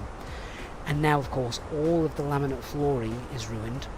The kitchen units have warped, they've bulked up where it's taken on water so the doors don't close. And the worst bit, we've just sold the house. We've just sold the house. We're literally waiting for a moving date to move, and we may now potentially need a new kitchen floor and also potentially new kitchen units. So that's been my last 24 hours. No, 48 hours. I just like, I'm going to have to laugh because otherwise I'm going to cry or drown a cat. Or 3. The kids think it's hilarious. Clearly not understanding the implications of what's happening. So yeah, that's it. How was everybody else's weekend? So now we have had a dishwasher leak before, which has caused sort of the laminate that we've got to bubble up. But once it had finally evaporated out and dried up, it did go back down. It's not perfect, but we can certainly get away with it. It's absolutely fine. We've now got a dehumidifier in there, and I'm praying to God that it gets itself in a state that the house is still okay, it's sellable, and if the new owners want to come in, and everyone who goes into a new house wants to do what they want to do anyway, don't they? But there you go. Yeah, Dean, it was like a hot tub, just a very shallow one. Elliot, you were waiting for the plumbing link. Yeah, the cats flooded our kitchen. Flooded and turned the room into a sauna. So not only is the damage to the kitchen there, I'm just waiting for my gas bill, because it wasn't the cold water tap, was it? No. No. Believe it or not, later that night the cats did the same thing again. They jumped up, trying to get out of the windows, fell, turned on the water tap again. It was the hot water tap, but I was actually in the kitchen while they did this. So now I've got rubber bands around the taps, locking them in place when we go to bed. It's stupid. Shouldn't need to do this just because of cats. And I swear to God, Jasper, the last cat we had, he's just spoilt me for every other cat. Because he was the easygoing, no problem, no issues, never jumped on the sides, never tried to escape, although he was allowed to go out anyway, but yeah. Put a nail through the pipe and film the house insurance. Well, I know we've seriously considered this, not the nail through the pipe, but like, can we call the house insurance and blame them? And so what do we say? The cat's flooded its kitchen, are we covered? So I honestly do not know. So it's been a rather stressful weekend, telling you the truth.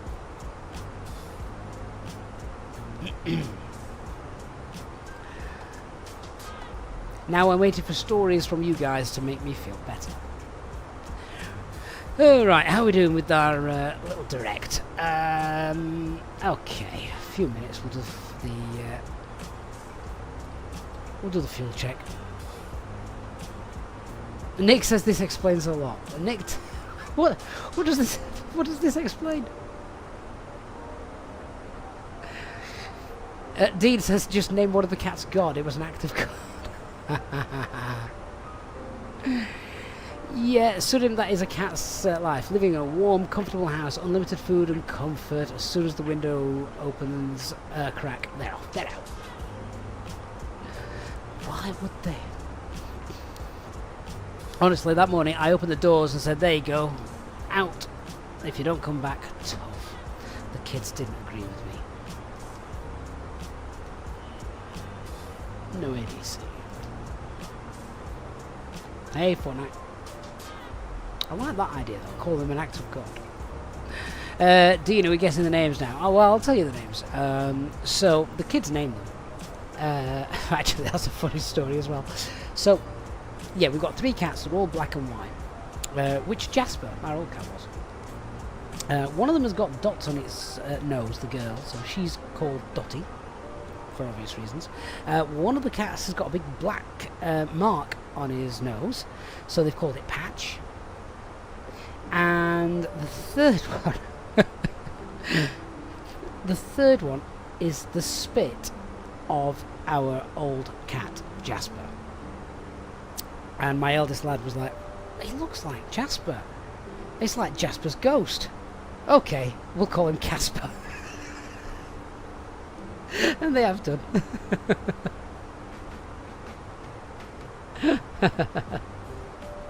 So yeah, we've got Dotty, Patch and Jasper. They are trainee pilots at best. And they're grounded. Hey, Dr. Magic. Good evening, sir. How are you? Great to see you.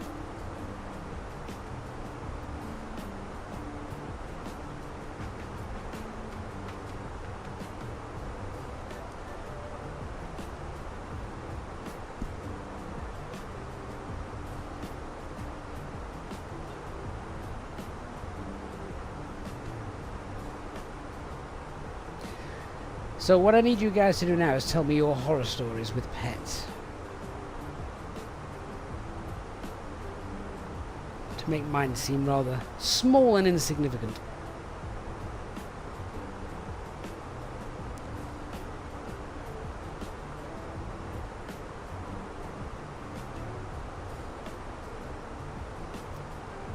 Okay, let's do a fuel check now. We're in the right place.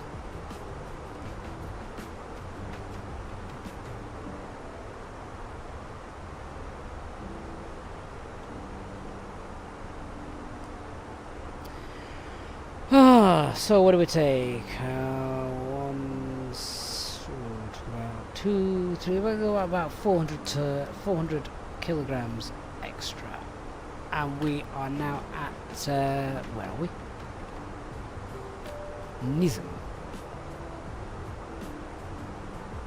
Oh no, we're just being petted. So Cat 3 auto flood.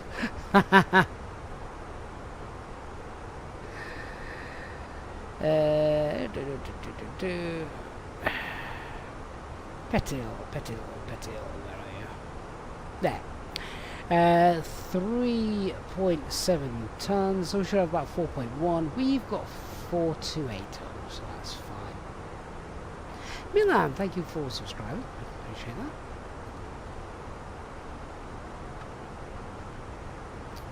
And we're nearly halfway.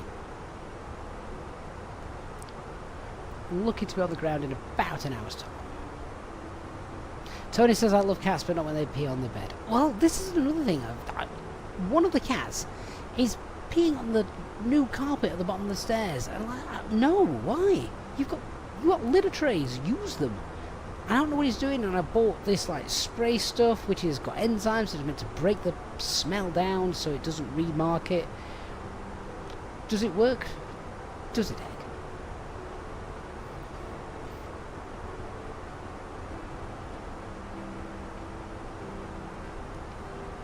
Egg? Dr. Magic, not a horror story, but my neighbour's cat has learned to break into our magnetic cat flap. We had to buy a stronger one, and now it just stares at us hatefully. I mean, why does he want to come into another house? My cat would never dream of... Well, my cat, Jasper, my original cat, would never have dreamt of going into another house. It would have been far too scared. Andrew says my cat caught, killed and plucked a pigeon in my living room. The light grey carpet became a deep shade of red. Oh dear God. Yeah, that's my wife's worst fear. Because I get the feeling these cats would actually be really good at hunting. Sid, good evening. And Katie Pilot, hello.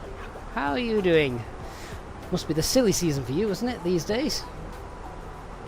It says she got joined in the living room by a neighbour's cat the other day as well. Why are cats randomly running? I mean, I can understand it at the moment, Katie, because I'm presuming doors open, windows open, because it's been hot. You're on a strategically placed leave, and they let you have it, Katie. That's awesome. So, are you just chilling out, or are you going away, or are you just using it to keep your feet on the ground, so to speak, literally? Dr. Magic says they'll just keep weighing there because they can smell it where the mark is. I know, and that's why I bought this spray to try and not mask it, but actually the enzymes in it are meant to, according to the sales pattern, meant to sort of break that smell down, and so it's not there anymore, but yeah, who knows. Katie, you've got pretty much the whole month off. That is brilliant. And you're using it to catch up on life. That means you're going to be back streaming soon, hopefully.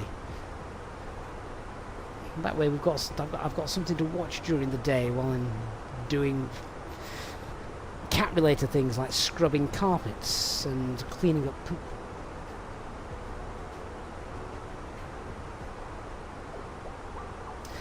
Fly-by-wire sim pilot says my dog brought in a cat that apparently flooded a kitchen.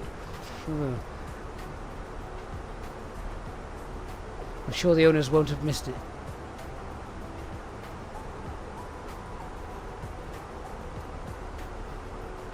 Oh yeah, Elliot, they've done that. They've knocked over a couple of plant pots and smashed them. Dr. Magic says spray vodka on cat urine, it breaks it down really well. I mean, vodka doesn't smell either, does it? Is that just because it's alcohol? Presumably.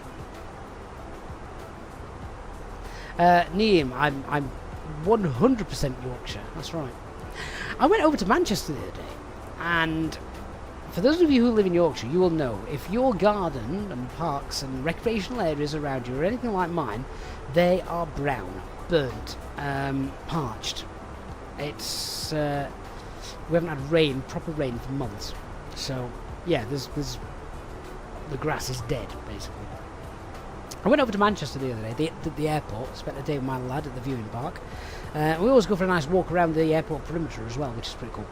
And one of the most random things I noticed was all the grass there was luscious, green, thick, looked like it had been rained on for weeks. So clearly, Manchester is stealing all of Yorkshire's water.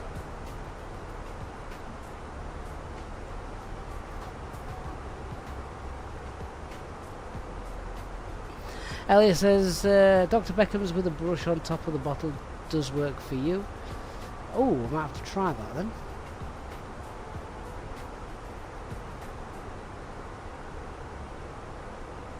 Dean says flood that part of the house. I don't want to, it's a brand new carpet. Philip says good Vogter is odorless. Cheap ones are funky. Funky. Chris, it's 43 degrees here today. Chris, where are you? Because that is too hot. Oh, I might just be freezing the passengers. Oh, actually, no, that's alright. That's not bad. I turned it down at the start because it was very warm in the cabin for some reason.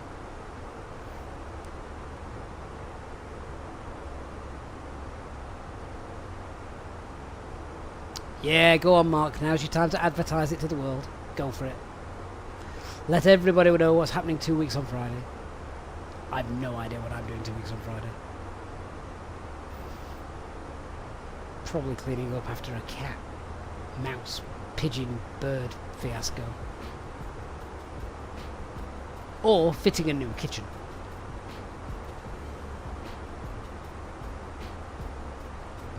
Really not looking forward to moving house. The last time, well, the last 2 times me and my wife have done it, we've been on our own. There's only been me and her. We didn't have any rubbish. Well, we did, but we took it with us. Now I just want to hire a big skip and throw everything in it, kids included. I want to go back to a minimalistic style.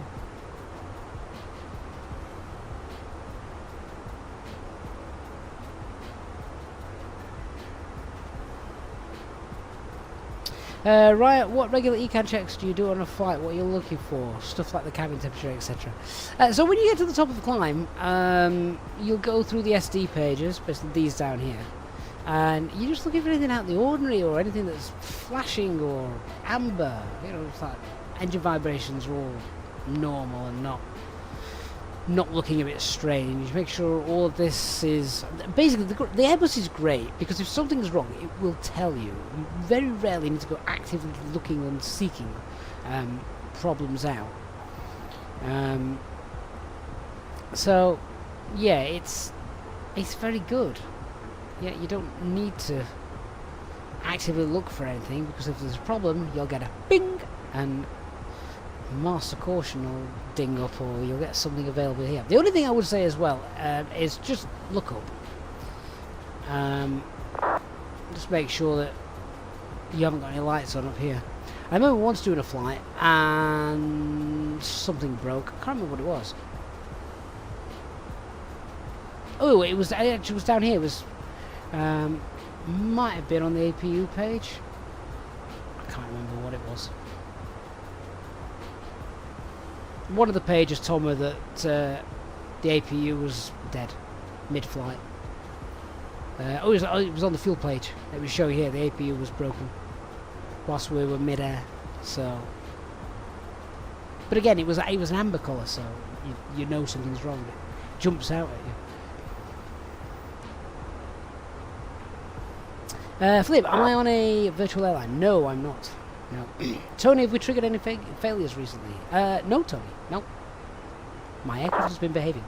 They are available though. They are, you know, they're set to live, if you like. So anything could happen. That's what makes the Fenix fun. Until it's not.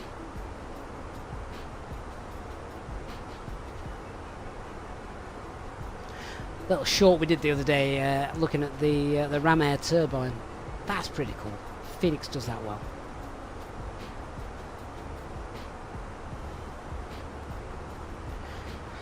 The emergency electrical config.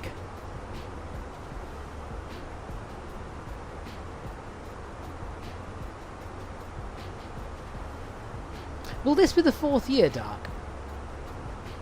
This is the 4th year that we've had that you've had the meetup. Put your hand up if you're going to the meetup in a couple of weeks.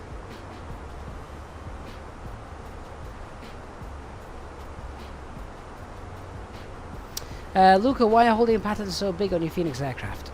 Are you travelling at green dot speed when you do it? That would be my first thing. If you're trying to do a holding pattern at Mach 7.4, that's going to make it a pretty big holding pattern.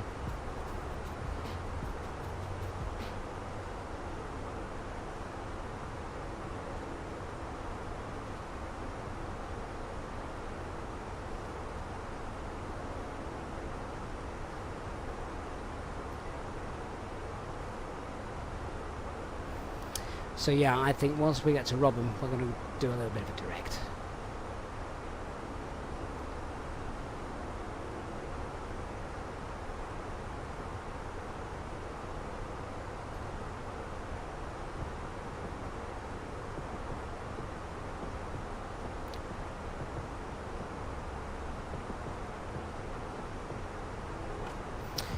J-Hog, you'll be there as normal, you're going 3 times. What, in one day? Oh, that's just reminded me I can have a rant now. So, the other day I said I went to Manchester, I went to the viewing park with my lad, he got an inset day off school, so what better day to go because the place is quiet. So yeah, went last Friday, had a great day. And we set back off at 3 PM because we got there quite early, so we got there about 10ish, and thought, well, we'll head back at 3 PM. Friday afternoon rush hour, and he'd got his football presentation that evening.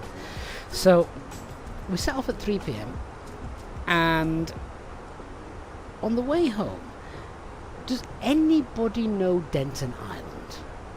Yeah, you know the one I'm talking about. If you know that area around Manchester, Denton Island. It's got the big KFC Denton Rock thing. So yeah, if you know that island, that's basically where I get off to then take the M56, is it, or whatever it is, to get back towards Sheffield.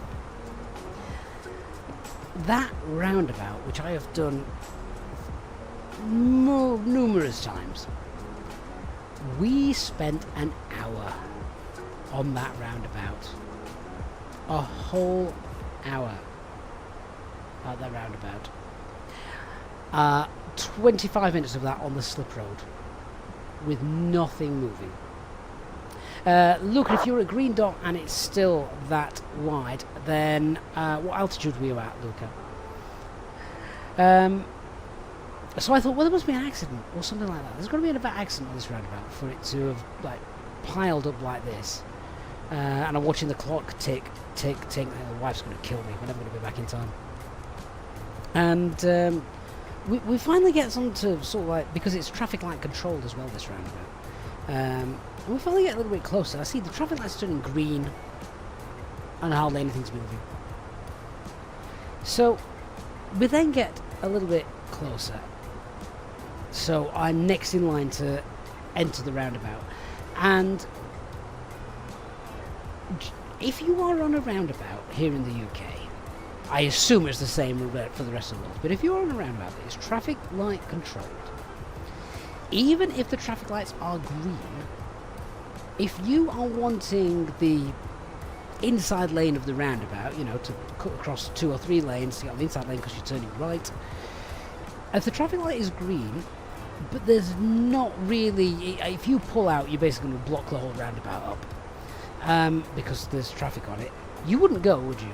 You would just stay there and wait for the traffic to clear, so that when you enter the roundabout, you are not going to be blocking the rest of the traffic. Yeah, well, not in Manchester. I just couldn't understand people that saw a green light and just went for it, regardless of whether there was actually room for them or not. And this was happening at every single exit, so no one could move.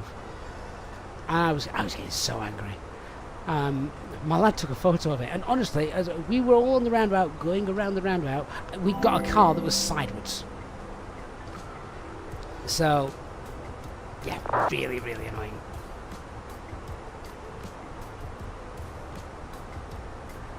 Look, if you're 28,000 feet and holding at that, then it's slightly different rules. I think it's like a 2-minute hold rather than 1 minute. But no, the hold should be... once you get to that hold and you are low, you should see it shrink down. Right, a Super Chatty 249 says, random failure, let's go. Okay. Okay. Why not? Why not? Thank you very much for the Super Chat, by the way. So... let me do the random failure, which I will try. Do I trigger this in the box now? Or is it triggered on the EFB? They changed it, didn't they? Hang on a minute.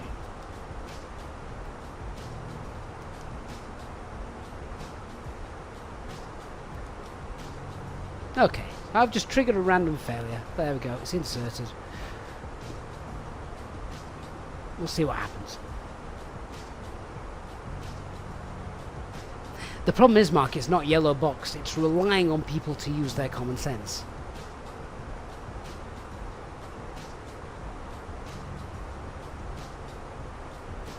Which clearly, on a Friday afternoon, plenty of Mancunians didn't want to do. Sorry if you are from Manchester, but it really ticks me off. To be fair, it was mostly people leaving Manchester, so... good riddance. My lad, on the other hand, was not bored one bit, because if you ever do find yourself sat on Denton Island for an hour, you get to see a lot of the departures flying towards Europe if they're headed eastbound, and you get to see all of the arrivals if you're using runway 23, so he was more than happy. Right, well, this is worrying because we've triggered a failure and nothing's gone ding, so you just know it's going to be when I extend flaps or the landing gear or something daft.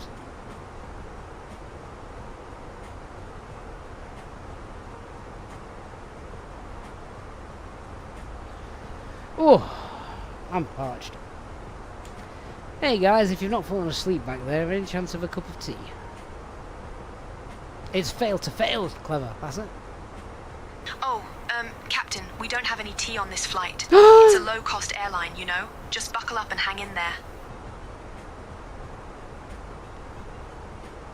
You are fired. Oh, fired? Right, well, I guess that's it then.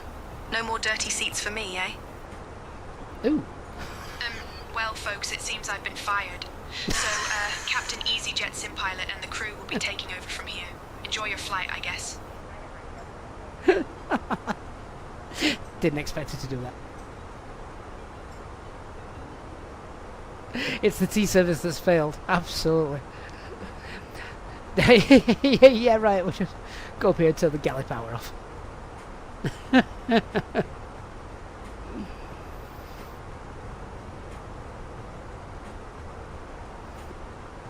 Dean, will she try and open the door? No.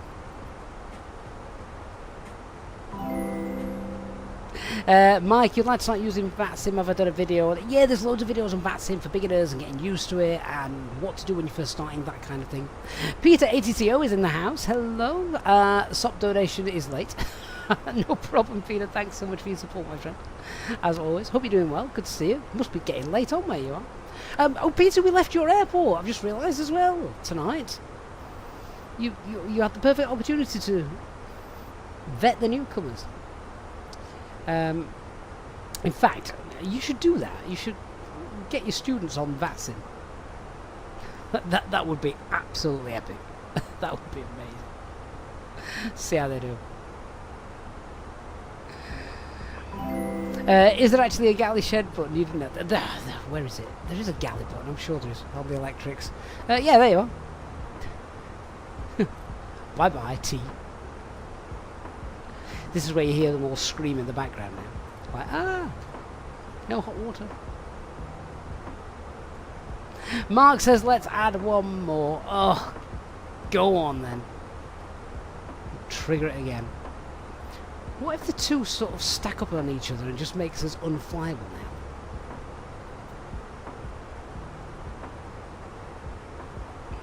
Peter, some of you real-life students you have mentored on IVAO. Oh, that's cool. That's right. Yeah, I really think that there is a good way of doing it. I mean, I know pilots that have used Microsoft Flight Simulator. You know, if they're flying somewhere brand new for the first time, they'll go and have a look around in Flight Sim and, you know, just to get things around. Mark, thank you for your super chat as well, my friend. I appreciate that.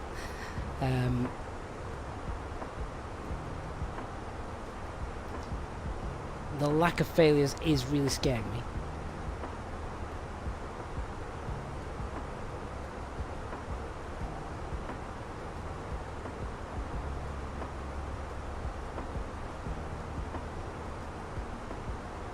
Daniel says you sat at Edinburgh Tower on IVAO with no traffic at the minute. Oh, see, we're coming into Edinburgh, but we are obviously on VATSIM.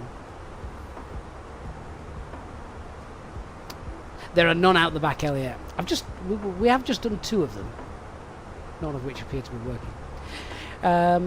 Let's have a look then at sort of planning the arrival and sorting all that stuff out. How far away? Can we pick up any ATIS from Edinburgh? Maybe. Time 2050 Zulu. Runway in use 24.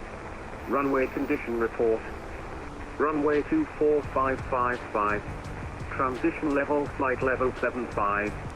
Surface, winds 26,014 knots. Visibility 10 kilometers or more. Broken at 2,400 feet. Overcast at 4,200 feet. Temperature +13, dew point +9. QNH 1006.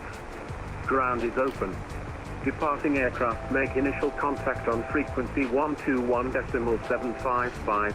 I need to listen to that again. Acknowledge receipt of information echo and advise aircraft type on first contact.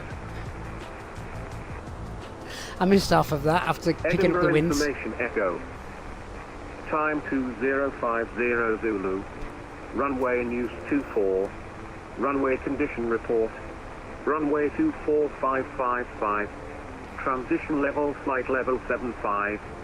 Surface, winds 26,014 knots. Visibility 10 kilometers or more. Broken at 2,400 feet. Overcast at 4,200 feet. Temperature +13, dew point +9. QNH 1006. Ground is open. Departing aircraft make initial contact on frequency 121. Okay. Yeah, a bit windy that. I think it's meant to be 260, not 2,600 knots. That's that's Jupiter's wind speed. All right, let's do our landing calculations, and then we'll brief the arrival.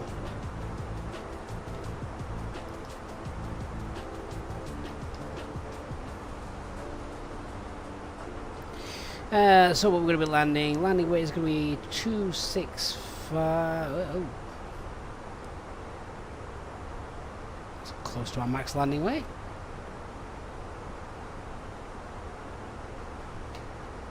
Fact. It's very close to our max landing weight. Max landing weight is 66 ton. We are going to plan for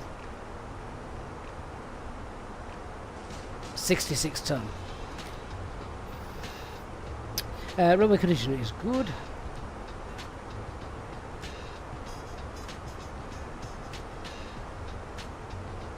Why won't it allow us to do 66 ton? Alright.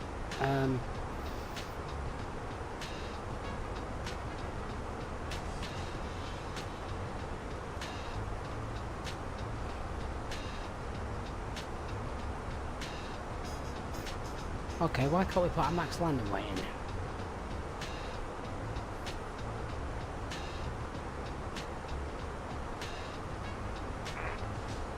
Max landing weight here according to this is 64.5. Ooh, not according to the SimReef profile.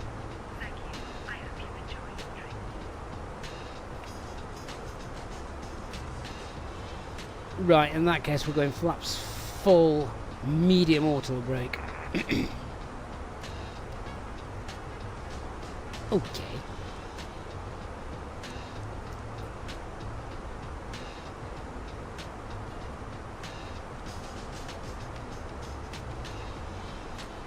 Alright, let's fill in the box.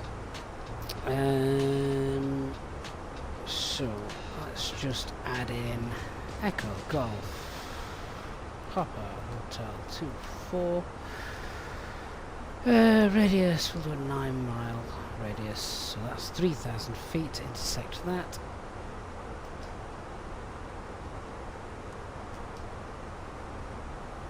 Oh, we didn't clear that out. Whoops.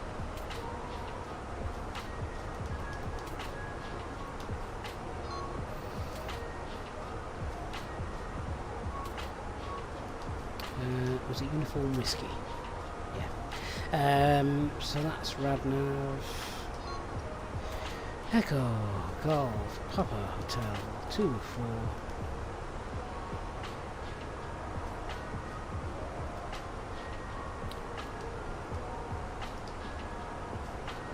Well, that's what we didn't do at the top of climb. Whoops. That should have been set to below. It's alright, there's no traffic around.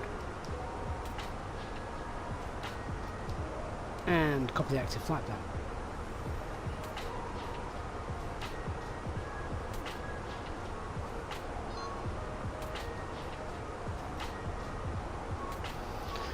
Whenever you find the sim lifetimes off by an hour, just pretty summertime. What, you mean this clock here? That is because this clock here shows UTC time. It doesn't show your actual time. So this is correct.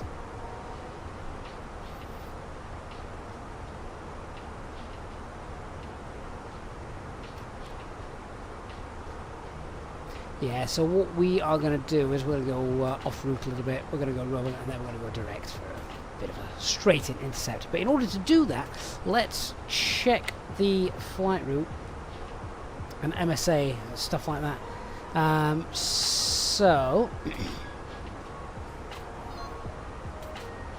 We're going to be alright as long as we don't drop below, say, 5,000 feet, so we're getting a little bit closer. We should be fine. Let's bring up the charts then for Edinburgh.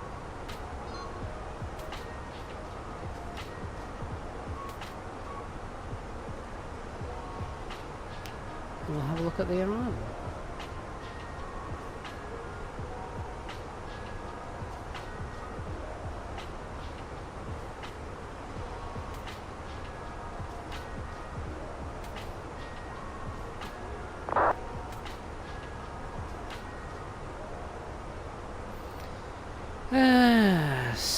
So, RNAVs from the south. So we are going to cheat a little bit with this. So MSA is 3.9 for that area. We've got 3.9 there, 3.2, 3.1. So yeah, as long as actually we can get down to 4,000 feet, we'll be fine. We're going to fly sort of. We're going to come in. It'll be round here. Then we'll come in. We'll skip all of this. No traffic tonight, so we get a nice ATC shortcut. So let's get the information we need off the approach chart.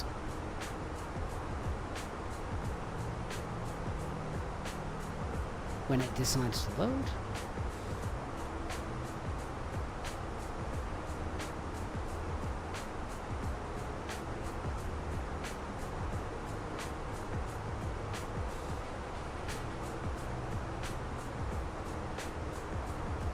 There we go. Alright, so we've got a platform, altitude is 3,000 feet. Normal 3-degree glide. We're going to be at Cat 1 conditions, listening to that weather. So minimums for Cat 1 is 300.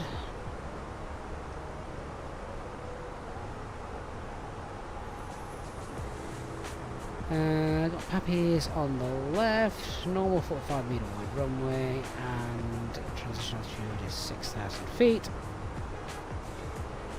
Go around is straight out and climb 3,000 feet.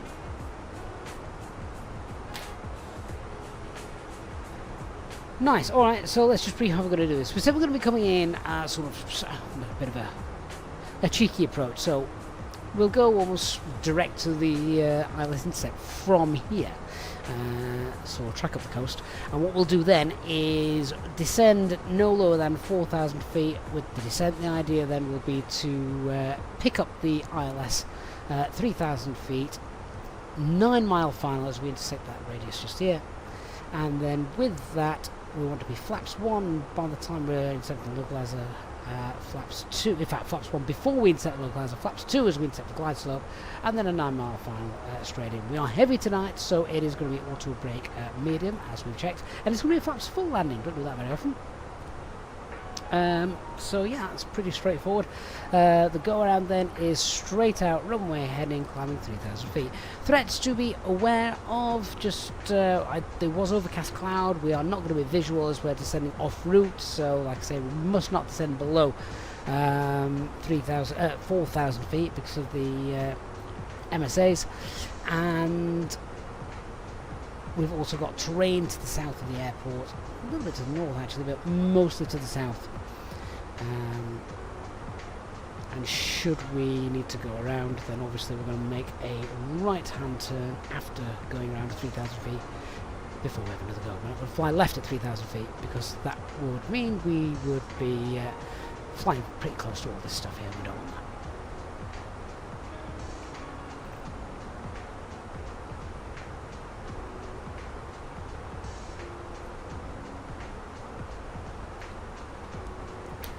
Lovely. So we're now briefed.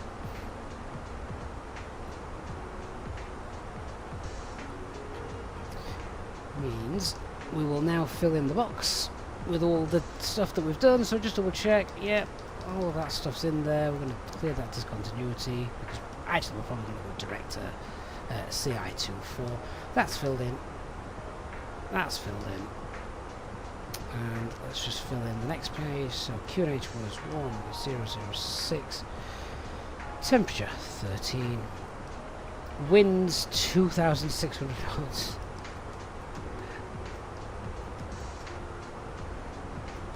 Minimum's 300. And config full. Cleans 230 and 191.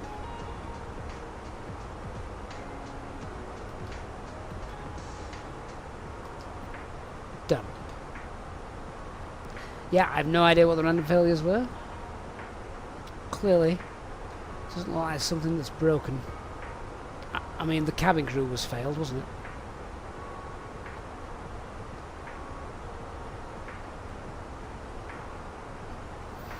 Oh, well, this looks pretty normal.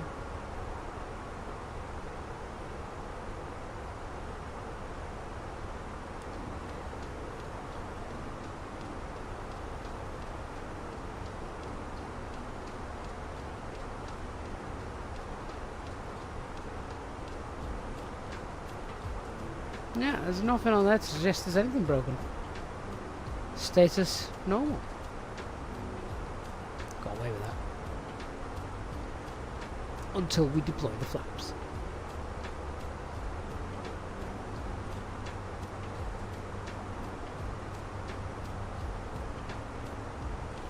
Peter says you saw a breaker out on the overhead. All the way over here?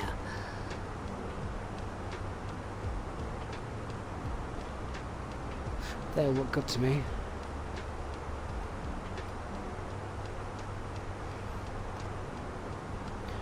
You weren't looking at the backup radio, were you?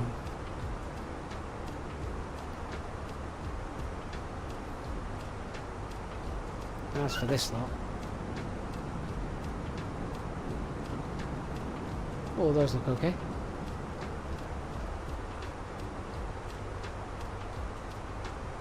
Tony, the difference between the transition altitude and transition level. So the transition level is where you basically a transition level. If you fly into a flight level, that's where you fly to a flight level using standard pressure. And altitude is where you're using local pressure.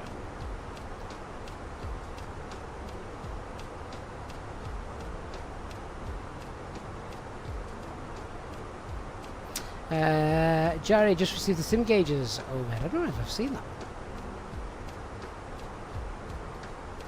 Okay, just to see how we're doing with fuel. We've got about an hour, maybe an hour and a half remaining. Alright, so yeah, let's do a cheeky direct now.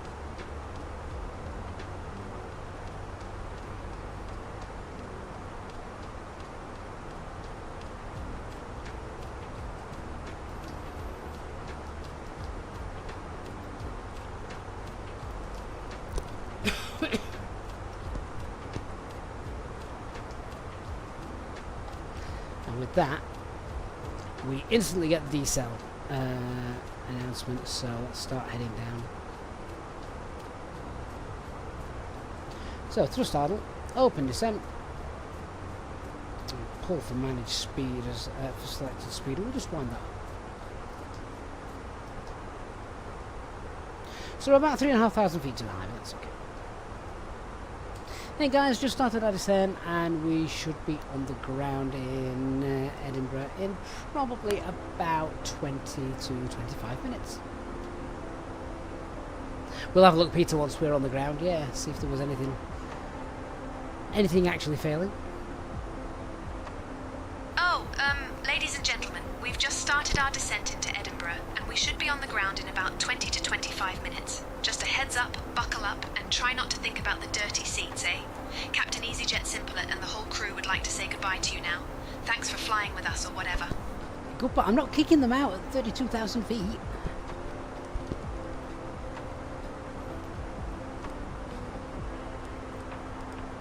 She has been unfired. No, maybe not for that.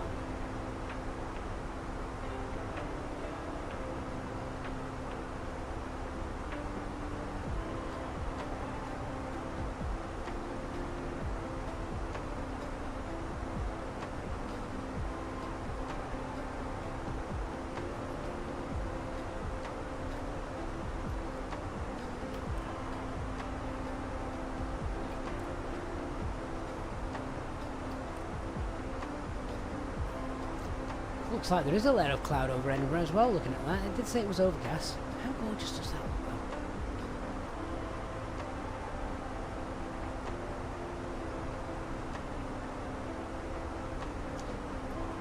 though? Really do hope you've enjoyed our stream this evening. I say, we don't get to stream very often, do we, nowadays, but it's great to be able to do it.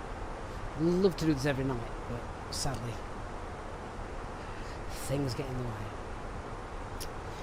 Favourite livery? Do you know, when I was at Manchester the other day, I saw, what is the name of that Chinese airline that goes into Manchester now? Is it Zhuzhou Air or something like that? My lad would be able to tell you. But they had the petal livery, and it was all flowers. It looked beautiful. Looked expensive, but looked really nice.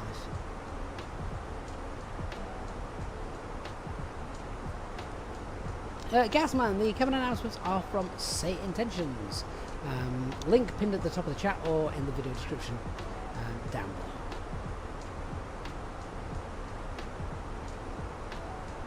Do you know what livery I don't like?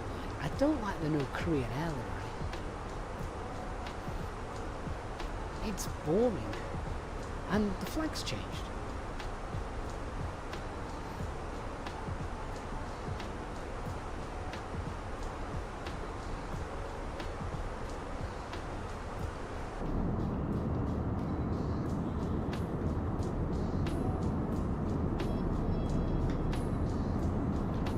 Down there to look at, is there?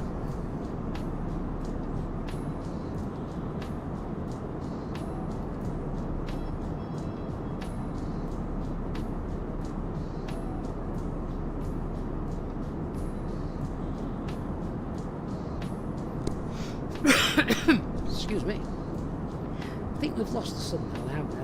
That's gone down.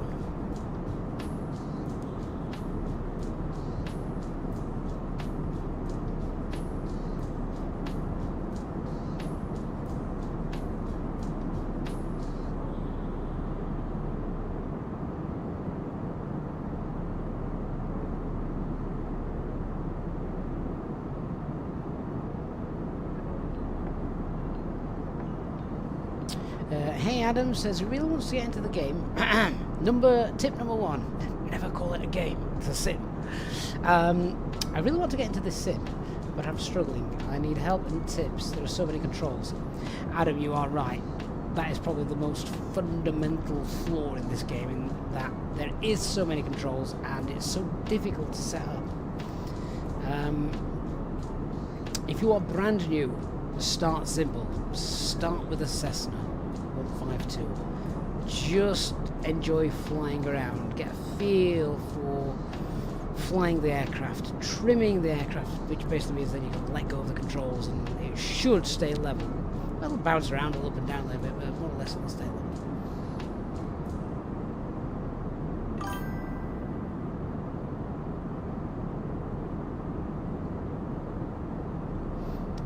And yeah, there's sort of lots of tutorials on this channel, but that's a little bit more advanced. So what I would suggest is in Flight Sim 24, there are lessons, and honestly take them. Honestly take the lessons, because the lessons are really good. And those lessons will tell you what keys you need to press to activate the certain controls, like the flaps or the trim, stuff like that. Dean says not enough people fly VFR and VATSIM. Yeah, there's a reason for that. It's because it's harder than IFR. Genuinely it is.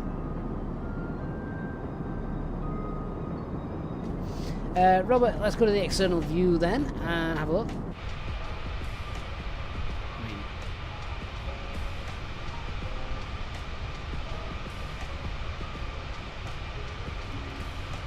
So what's that down there that looks very colourful?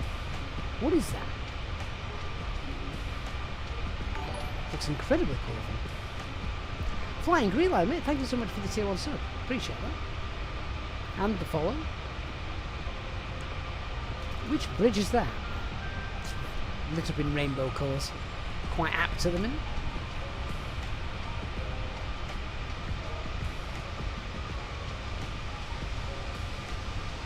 That looks cool, that. Why not?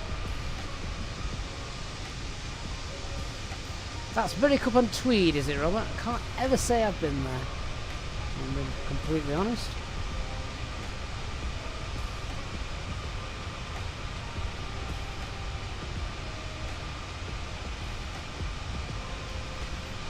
Looks like a Mario Kart racetrack down there. Oh, Flying Green Line, you're the controller out of Copenhagen. You're the one that sent us direct to Surat. What a great direct as well. Saving fuel and time, which is exactly what you want on a flight like this. You join us now at the last stages. Hope you've had a good VATSIM event this evening. Always very well, I always love flying into Copenhagen. It's always very, very well handled.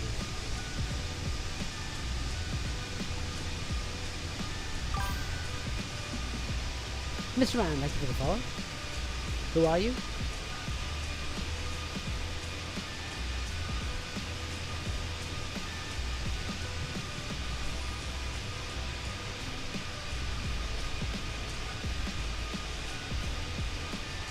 Is that bridge always lit up in rainbow colours in real life?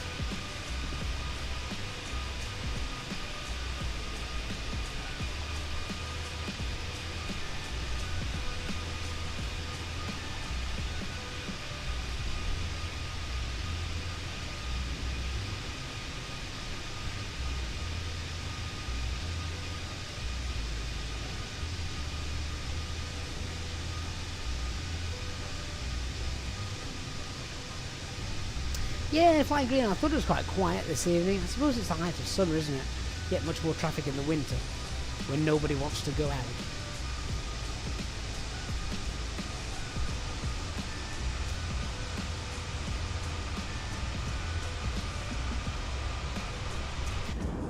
Right, let's check on our approach and see how we are doing. Get seatbelt signs up. And we'll start concentrating.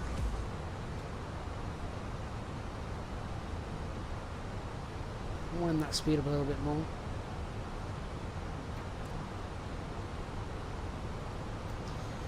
And as we are vectoring ourselves in a little bit, let's clear up the flight plan a bit.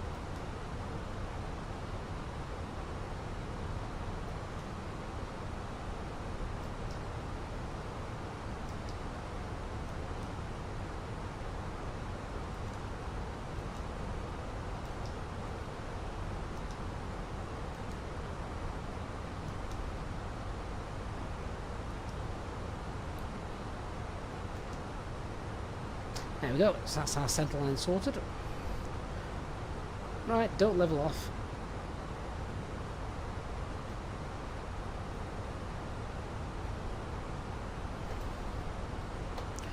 Local QNH set. Seatbelt signs on.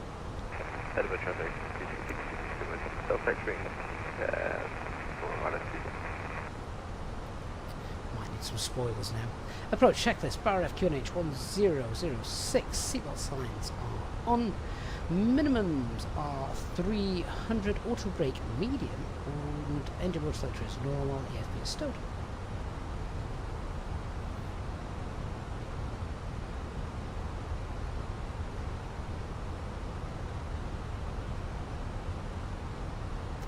And wind speed down 250.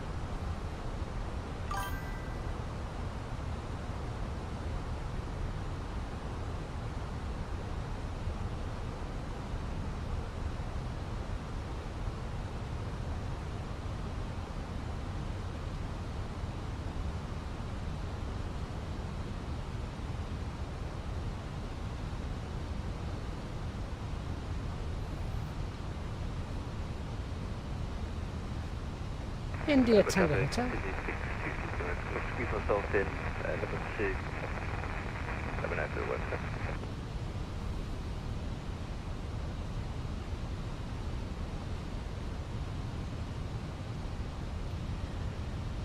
And we are probably, how far? We're about 22 miles out.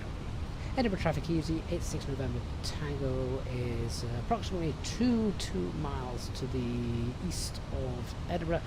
We will track north and make ourselves number 3 for the approach. Easy, 86 November Tango.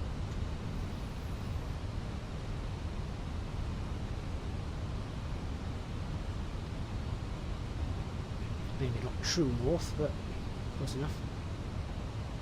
Just to let this aircraft here get in. He's below us. So pop our spoilers away then. And we'll now use VS. And just show off that descent rate.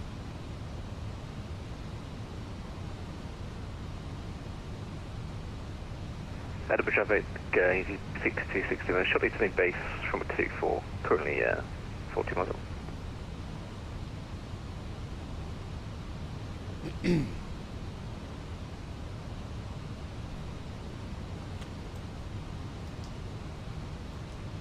Activate our approach phase as well and start slowing down.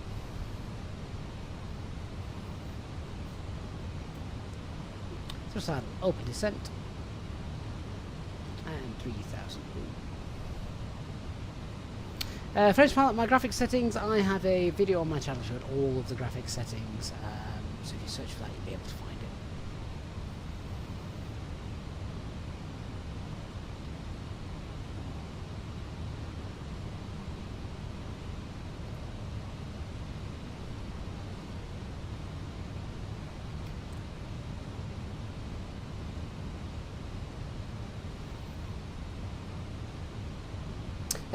This is Flight Sim 24.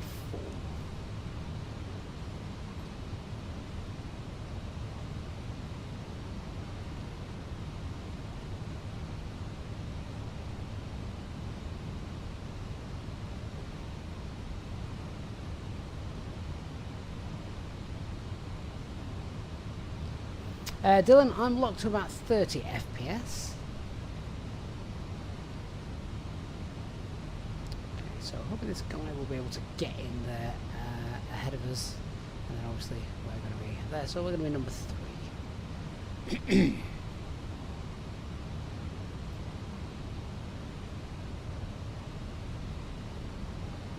Edinburgh traffic, Edinburgh EG66, steamer base now, shortly turning to leg slider 24.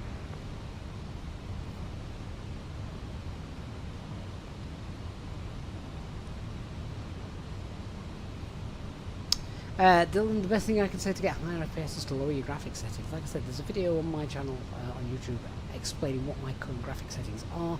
Emulate those. Remember, I'm only running a 3060, so you should be able to get something pretty similar.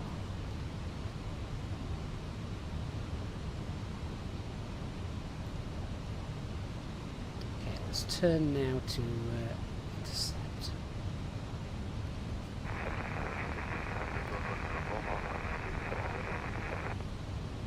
Okay, so glide slope, localizer, blue, Cat 3 dual, autopilot 1 and 2. Dylan and Verizon 7 3700X.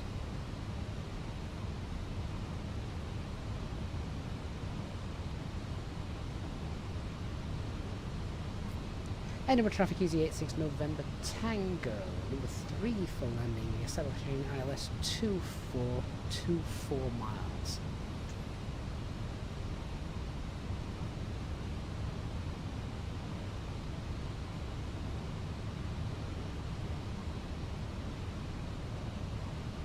Edinburgh traffic EZ626 Lima, we are established now 2410 miles. The ILS up too far away, so we'll just vector that manually around.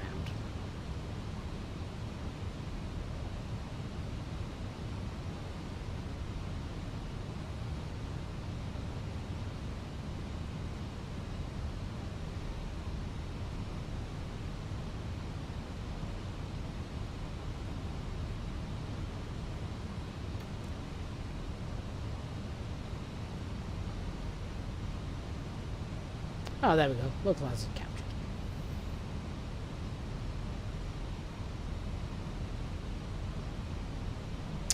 Sniper Whispers, the good thing with Beyond ATC or say intentions is that there's a box and it tells you what the ATC have said, so if you're trying to say things back, then you can see what they've said to you. If you're not good with ATC to begin with, try say intentions, link in the video description below and also pinned at the top of the chat.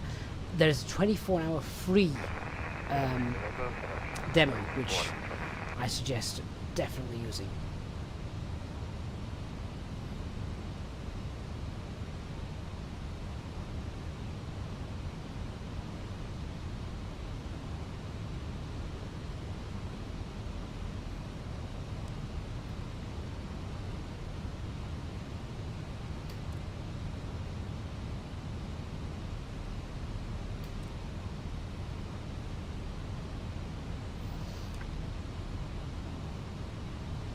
And that's as established.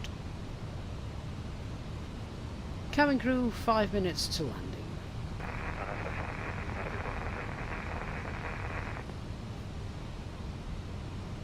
Oh, ladies and gentlemen, we're just about 5 minutes away from landing in Edinburgh. Buckle up, eh? Captain Easyjet Simplet and the whole crew would like to say goodbye to you now. Thanks for flying with us, or whatever. Or whatever.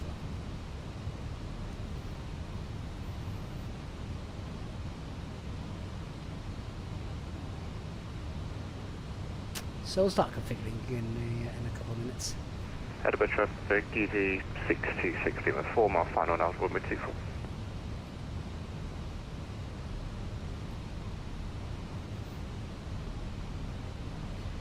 Just want to clear that company message off. It's probably a stand message. So we're expecting stand 3. Can we get there?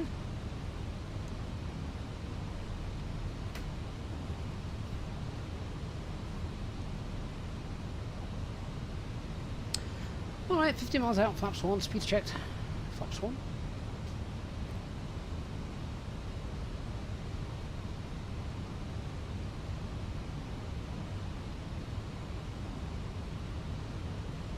Decent headwind at the moment as well.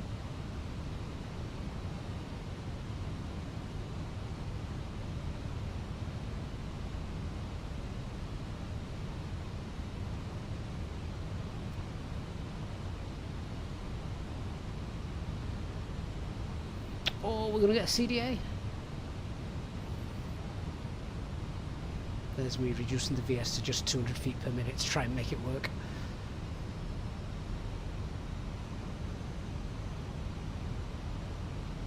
Yeah, 100 feet per minute.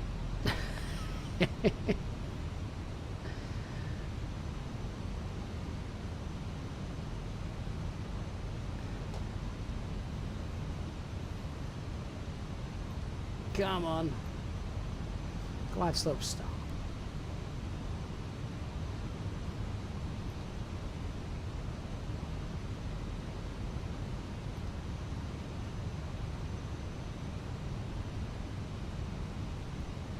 Edinburgh traffic Easyjet 6 November Tango, 11 mile final, runway 24.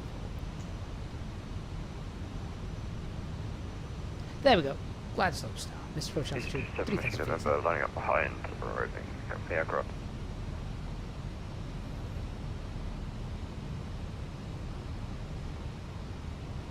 And flaps 2, speed's checked. Flaps 2. Full speed and 180 knots.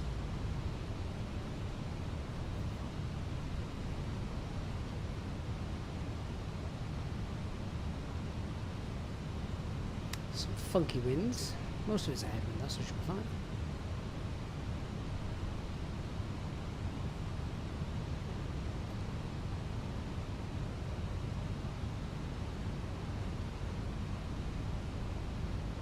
Learning to fly, good day to you. You join us at the moment of truth, touchdown.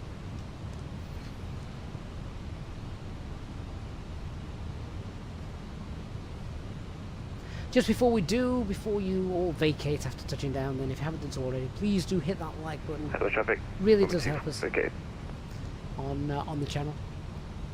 And of course, don't forget to use our Easyjet environment discount code for the Contrail store, and check out Innerbuilds as well when that link down below if you're purchasing any of their stuff. That link also helps to support us here on the channel. Right, flaps 2 is already set. Just checking because I saw 2,000 feet coming up. Thought gotta have that out by then. Gear down 6 miles. Configure for landing. Get our landing lights on. Oh, no, we didn't. Get these on now. To be fair, these lights only come on when the landing gear goes down, so no harm in putting those on early. As a single pilot, reduces your workload. Right, there we go. That's 6 miles. So gear down. Spoilers armed. Gust of wind. Manage the speed. Flaps 3. Speed's checked. Flaps 3. AC27, Whiskey November, departure runway 24 out of traffic. Edinburgh traffic Easyjet 6 November Tango, 5 mile final, runway 24. And flaps 4. Landing checklist. So our cabin is secured. Go around altitude is 3,000 feet, and the ECAM memo is landing.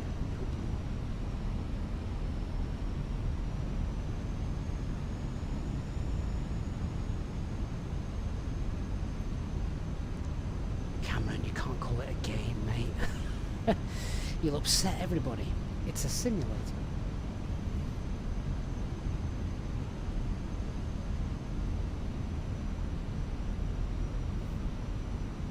That is a bang on the nose wind.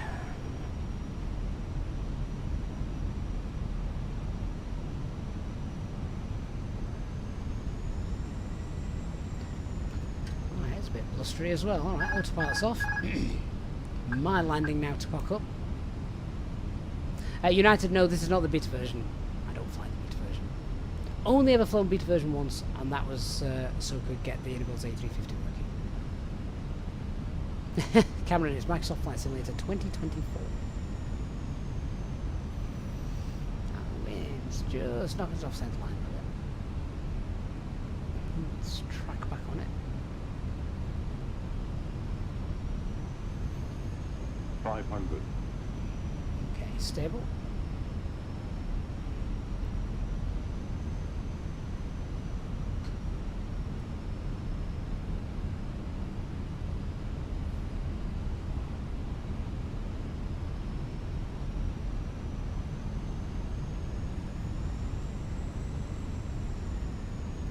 Above.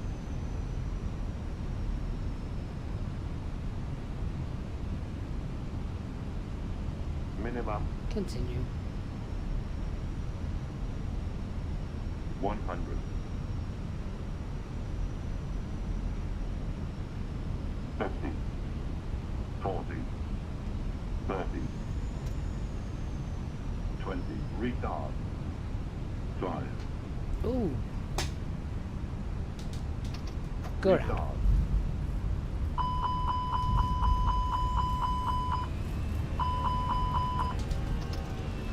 No, cancel. Stop. What on earth happened there?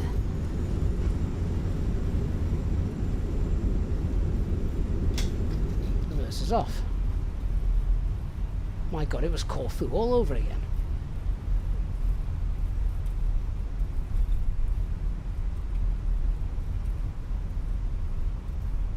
Well, that was interesting.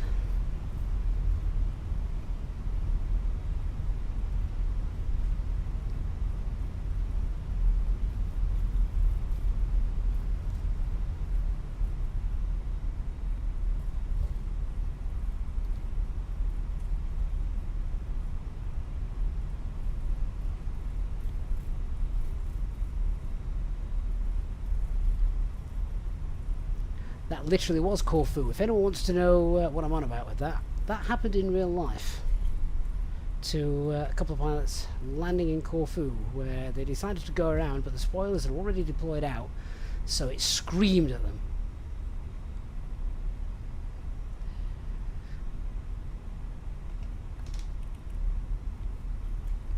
Ugh, that's a meeting with tea and no biscuits.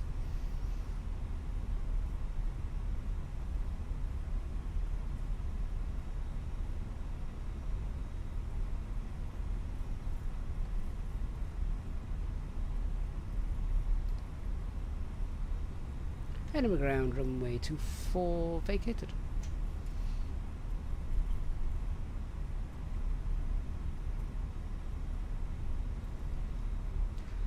Alright, let me clean up my aircraft.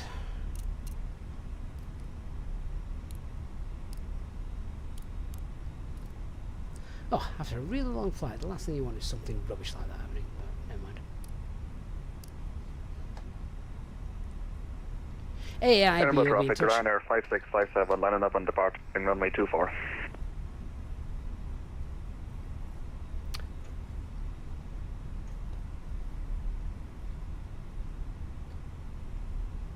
fact, we've got open climate ground tracked as the modes arm. That's interesting.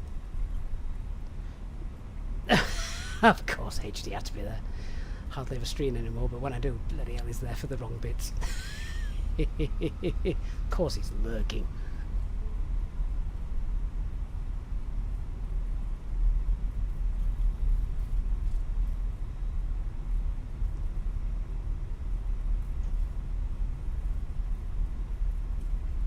Victor, the sim wasn't smooth on landing. I don't know if you saw that.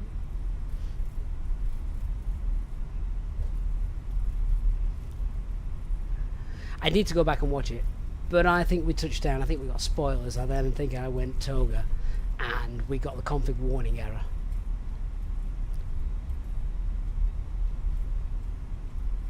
I literally think it was Corfu take 2. If it is, it's great to see it replicated so well in the Fenix. But I'll need to watch back.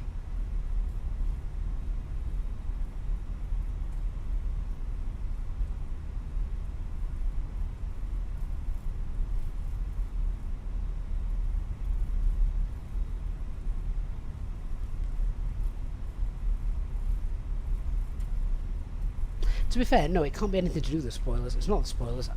Reverse idle must have been selected. Although I actually... did I select reverse idle? I don't know. Someone go back and have a look.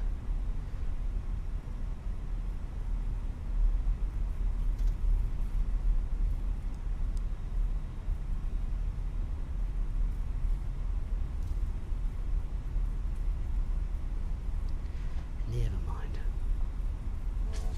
We called the right decision in the end. We stopped.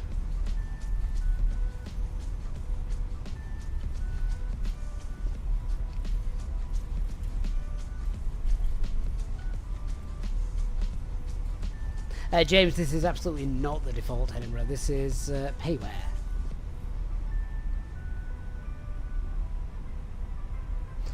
But Banshee spoilers will deploy anyway. 5657, they are born on 2000 feet. Even when you're doing base training, when you touch down, the spoilers will deploy. The moment you go toga, they disappear again.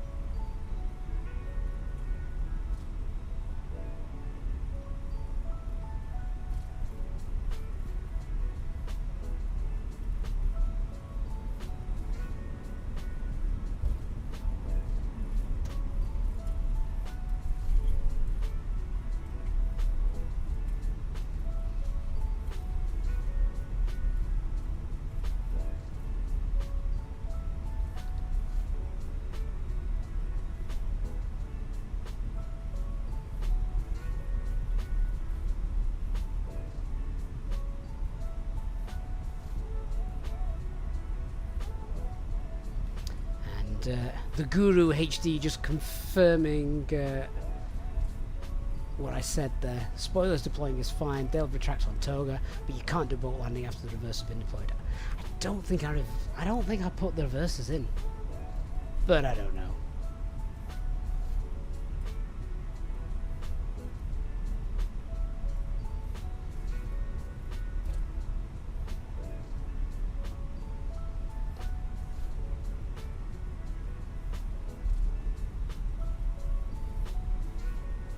We were originally assigned stand 3, but that's been taken, so we'll go stand 2.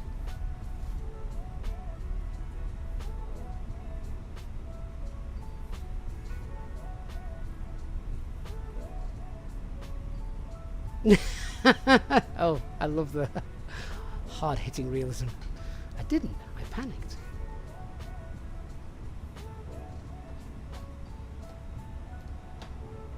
It's very hard to turn is turning final at 12 DME. Turn your brain off to panicking when you get a master config caution.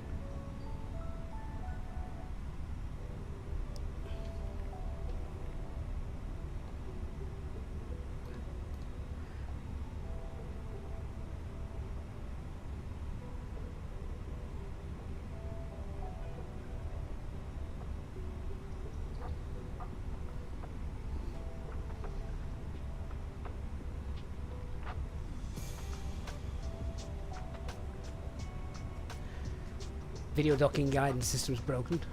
To be fair, I'd not activated it. But do love this scenery. Version 2 of Edinburgh. It's spot on.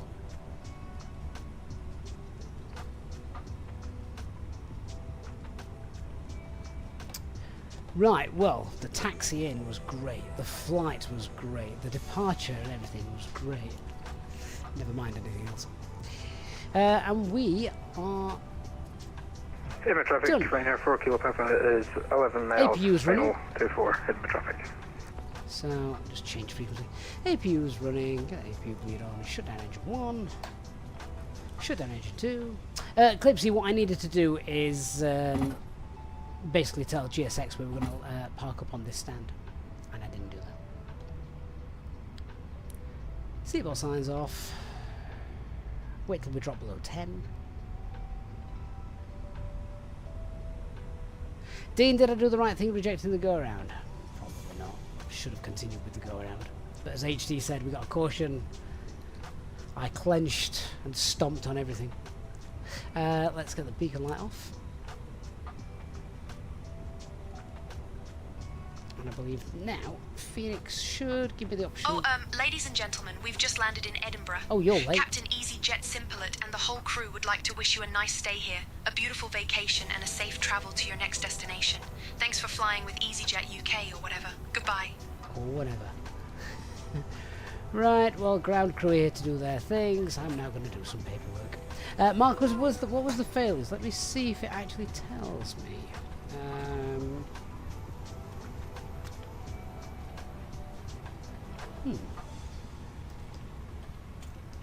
See if I can find anything.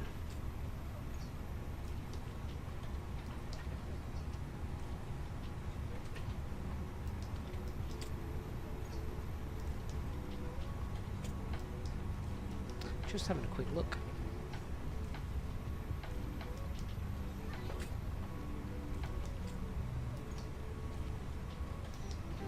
Okay, so we had something wrong with the fuel.